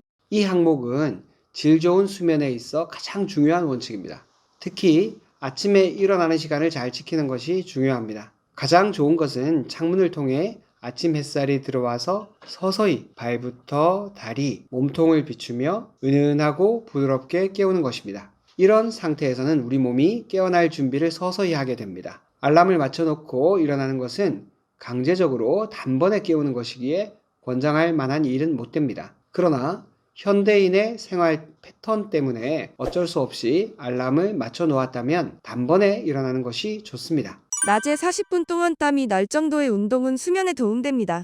운동은 수면과 통증, 심리적 안정, 수명 연장 모두에 필수적입니다. 맨발 걷기는 가볍게 할 수도 있지만 경사가 있는 곳에서 하거나 좀 더 빠른 속도를 낸다면 좋은 유산소 운동 효과가 있습니다. 그러나 잠들기 직전의 운동, 보통 3시간 이내의 격한 운동은 심부 체온을 올림으로 피해야 합니다. 심부 체온이 너무 높으면 오히려 질 좋은 수면을 방해합니다. 질 좋은 수면을 위한 가장 적절한 실내 온도는 18에서 19도입니다. 대부분은 23에서 25도 정도의 실내 온도를 유지하는데 이는 너무 높은 것입니다. 그렇다고 에어컨을 틀어서 18에서 19도로 만들 수는 없지만 가을이나 겨울철에 과도하게 실내 온도를 높이는 것은 피하는 것이 꿀잠을 위해 좋습니다. 낮잠은 가급적 안 자도록 노력하고 자더라도 15분 이내로 제한하십시오. 이 내용은 불면증으로 고생하는 분들을 위한 권고사항입니다. 불면증이 있는 분은 이 내용을 따라야겠지만 불면증이 없는 분이라면 점심시간을 이용하여 30분 이내에 잠을 자는 것이 수면의 질과 함께 삶의 질도 올려줍니다. 잠자기 4시간에서 6시간 전에는 카페인이 들어있는 음식을 먹지 않도록 하고 일상 중에도 카페인의 섭취를 최소화하는 것이 좋습니다. 특별히 통증과 불면에 시달리는 분은 카페인 섭취에 더욱 주의해야 합니다. 카페인을 과도하게 섭취하면 수면이 어려울 수 있습니다. 이런 분이 잠들기 어려우면 자연스럽게 수면제를 복용하는 경향이 있습니다. 수면제를 자주 복용하는 환자는 더욱 수면의 질이 떨어지고 다음날 낮에 몽롱한 상태에서 정신을 차리기 위해 다시 카페인을 섭취하는 악순환을 겪게 됩니다. 그러니 차라리 낮에 맨발 걷기를 할 장소를 물색해 두었다가 10에서 20분만이라도 맨발로 걸으며 기분 전환을 하시는 것이 좋습니다. 수면제를 매일 습관적으로 사용하는 것은 좋지 않습니다. 수면제가 수면에 대한 완전한 해결책이 되지 않는다는 것을 이해해야 합니다. 특히 진정작용이 강한 수면제를 복용하면 다음날 나른하고 몽롱한 상태로 일상생활에 지장을 겪는 일이 많습니다. 그래서 정신을 차리기 위해 담배를 피우거나 카페인을 과도하게 섭취하기도 합니다. 이러면 밤에 잠들기가 더욱 어려워집니다. 담배를 끊는 것이 좋은 수면에 도움이 됩니다. 특히 잠잘 즈음과 자다가 깨었을 때 담배를 피우는 것은 다시 잠드는 것을 방해할 수 있습니다. 암, 심혈관 질환과 같은 무서운 질병뿐 아니라 대사증후군 등 매우 다양한 문제를 일으킵니다. 거기에 더해 담배는 숙면을 방해하는 역할까지 합니다. 중간에 자꾸 깨면서 쪽잠을 유발합니다. 담배는 건강한 수면의 악질적인 방해꾼입니다. 잠을 자기 위해 늦은 밤에 술을 드시지 마세요. 술은 일시적으로 졸음을 부르지만 밤늦게 잠을 깨울 수 있으며 아침에 일찍 깨어나게 합니다. 수면과 관계된 가장 큰 오해 중 하나가 술에 대한 것입니다. 술은 가장 나쁜 수면으로 유도하는 진정제의 일종입니다. 진정 효과를 수면 효과로 착각하면 안 됩니다. 술은 시시때때로 잠을 깨게 함으로써 잠을 산산조각 내버립니다. 술은 꿈꾸는 수면, 렘 수면을 억제함으로써 부정적인 감정을 해소하지 못하게 합니다. 그 결과 오랫동안 술로 잠을 청하는 사람들은 멀쩡히 깨어있는 상태에서도 예민하고 공격적인 성향을 보입니다. 때로는 낮에 환각, 망상 등 총체적인 혼란에 빠지기도 합니다. 정말 술은 가면을 쓴 수면 파괴자입니다. 잠자기 전 과도한 식사나 수분 섭취는 제한하세요. 간단한 스낵은 수면을 유도할 수도 있으나 과식은 수면을 방해합니다. 식사 시간에 관한 원칙에 대해서 말씀드리겠습니다. 다이어트 불변의 법칙이라는 베스트셀러로 유명한 하비 다이아몬드 박사는 인체에는 24시간을 3번으로 나눠서 각각 8시간 동안 우리 몸이 음식을 처리하는 큰 원칙이 있다라고 말합니다. 이러한 인체의 8시간 주기에 맞춰서 먹어야 우리 몸이 생리적인 최적의 상태를 유지한다고 합니다. 즉 음식을 에너지로 잘 바꾸고 노폐물도 잘 제거해서 비만에서 벗어나고 활력 있는 생활을 하기 위해서는 각각의 주기에 맞는 식사 패턴을 지켜야 한다는 것입니다. 건강한 잠과 배설을 위해 하비 다이아몬드 박사가 추천하는 식사 시간을 간단하게 정리하면 다음과 같습니다. 첫째, 정오부터 저녁 8시까지는 음식을 먹는 시간. 둘째, 저녁 8시부터 새벽 4시까지는 먹은 것을 활용하는 시간.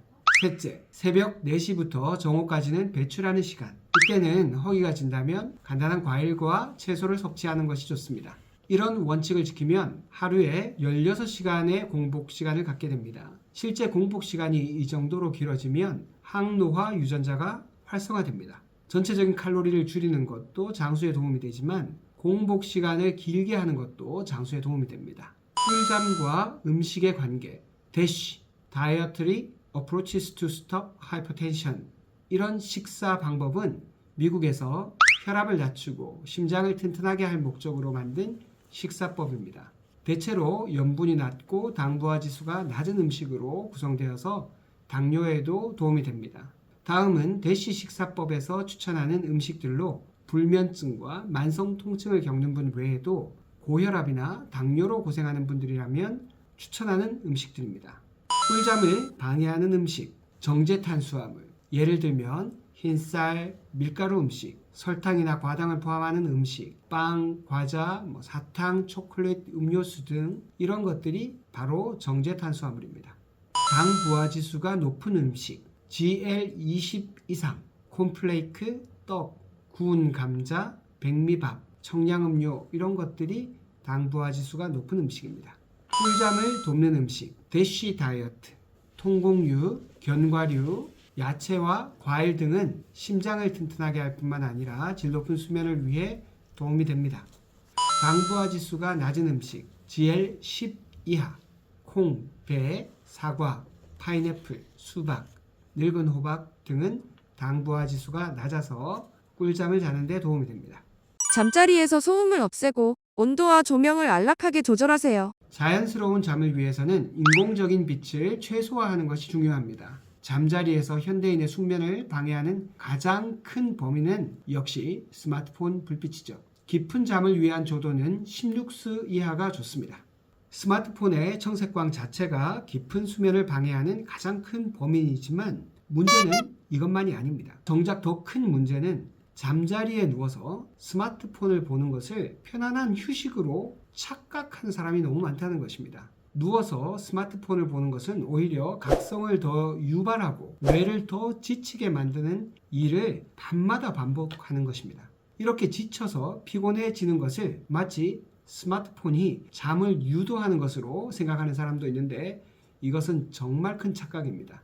과도한 스트레스와 긴장을 피하고 근육을 이완하는 법을 배우면 숙면에 도움이 됩니다. 요가, 명상, 가벼운 독서 등이 긴장을 줄이고 이완하는 대표적인 활동입니다. 일상적인 스트레스가 큰 문제가 되지는 않지만 과도한 스트레스는 그대로 몸에 각인되기 마련입니다. 스트레스를 줄이는 가장 효과적인 방법은 아이러니하게도 스트레스를 무조건 피하려는 그런 태도를 버리는 것입니다. 불안한 사람의 스트레스에 대한 전형적인 반응은 회피입니다. 현대사회는 스트레스가 해로운 것이므로 가급적 피해야 한다고 떠들어댑니다. 하지만 스트레스는 삶에 대한 세금 같은 것이기 때문에 지혜롭게 대처하면 줄일 수는 있겠지만 살아있는 동안 완전히 피할 수는 없습니다. 스트레스를 줄이기 위해 애를 쓰는 것이 오히려 스트레스를 더 키우는 경우가 많습니다. 내가 줄일 수 없는 스트레스는 저항할 것이 아니라 활용할 수 있는 방법을 찾는 것이 오히려 스트레스를 줄이는 길입니다. 잠자리에 들어서 20분 이내에 잠이 오지 않는다면 잠자리에서 일어나 가벼운 독서, 음악 감상 등을 하면서 이완하고 있다가 졸리면 다시 잠자리에 들도록 하세요. 침대에 눕는 것은 잠을 잘 때만 하라는 뜻입니다. 침대에 누워 뒤척거리다 보면 이런저런 생각이 떠오르기도 하고 머리맡에 둔 스마트폰을 집어들기 쉽습니다. 그러다 보면 꿀잠은 또 저 멀리 날아가고 맙니다. 혹시라도 낮에 있었던 일 중 후회되는 일이 있다면 후회 대신 앞으로 이런 상황을 어떻게 슬기롭게 대처할지 메모를 해두세요. 후회라는 감정이 올라온다면 즉시 알아차려야 합니다. 후회라는 감정에게 줄 만큼 시간이 무한정 남아도는 사람은 아무도 없습니다. 다음에는 후회하지 않도록 어떻게 하면 좋을지 계획이라는 단어로 바꾸는 것이 좋습니다. 잠자리에 들기 전에 머릿속에 떠오르는 부정적인 생각들은 적어놓고 덮어두세요. 이제 메모장을 덮을 때 생각의 스위치를 끄는 연습을 해봅시다.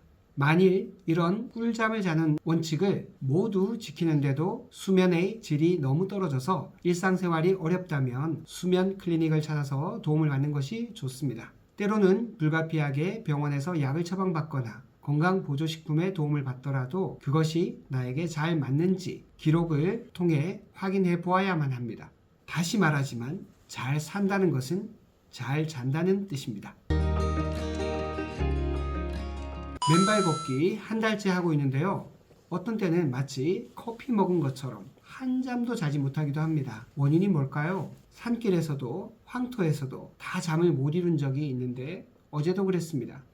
잠을 이루지 못하는 원인은 무척 다양합니다. 맨발 걷기 후에 대부분은 잠을 더 잘 주무셨는데 드물게 잠을 잘 못 주무신다는 분이 있네요. 일단 이전의 꿀잠 원칙 11가지를 체크해 보시고 본인에게 해당되는 내용은 없는지 살펴보시기를 바랍니다. 꿀잠 원칙을 모두 잘 지키는데도 맨발 걷기가 수면을 방해하는 원인이라고 판단되신다면 저는 맨발 걷기를 권하고 싶지는 않습니다. 다른 그 어떤 효과보다도 수면의 효과가 장기적으로는 가장 강력하기 때문입니다. 다른 것들이 일부 좋아지더라도 잠을 설치게 한다면 중지하시는 것이 좋습니다. 그러나 많은 분들이 수면에 대해서는 맨발 걷기로 좋은 경험을 가지고 계십니다. 그러니까 맨발 걷기 시간을 좀 줄이시거나 좀 더 부드러운 바닥에서 해보시고 차근차근 시간을 늘려나가면서 불면증의 원인이 맨발 걷기가 맞는지 확인하시기를 추천합니다.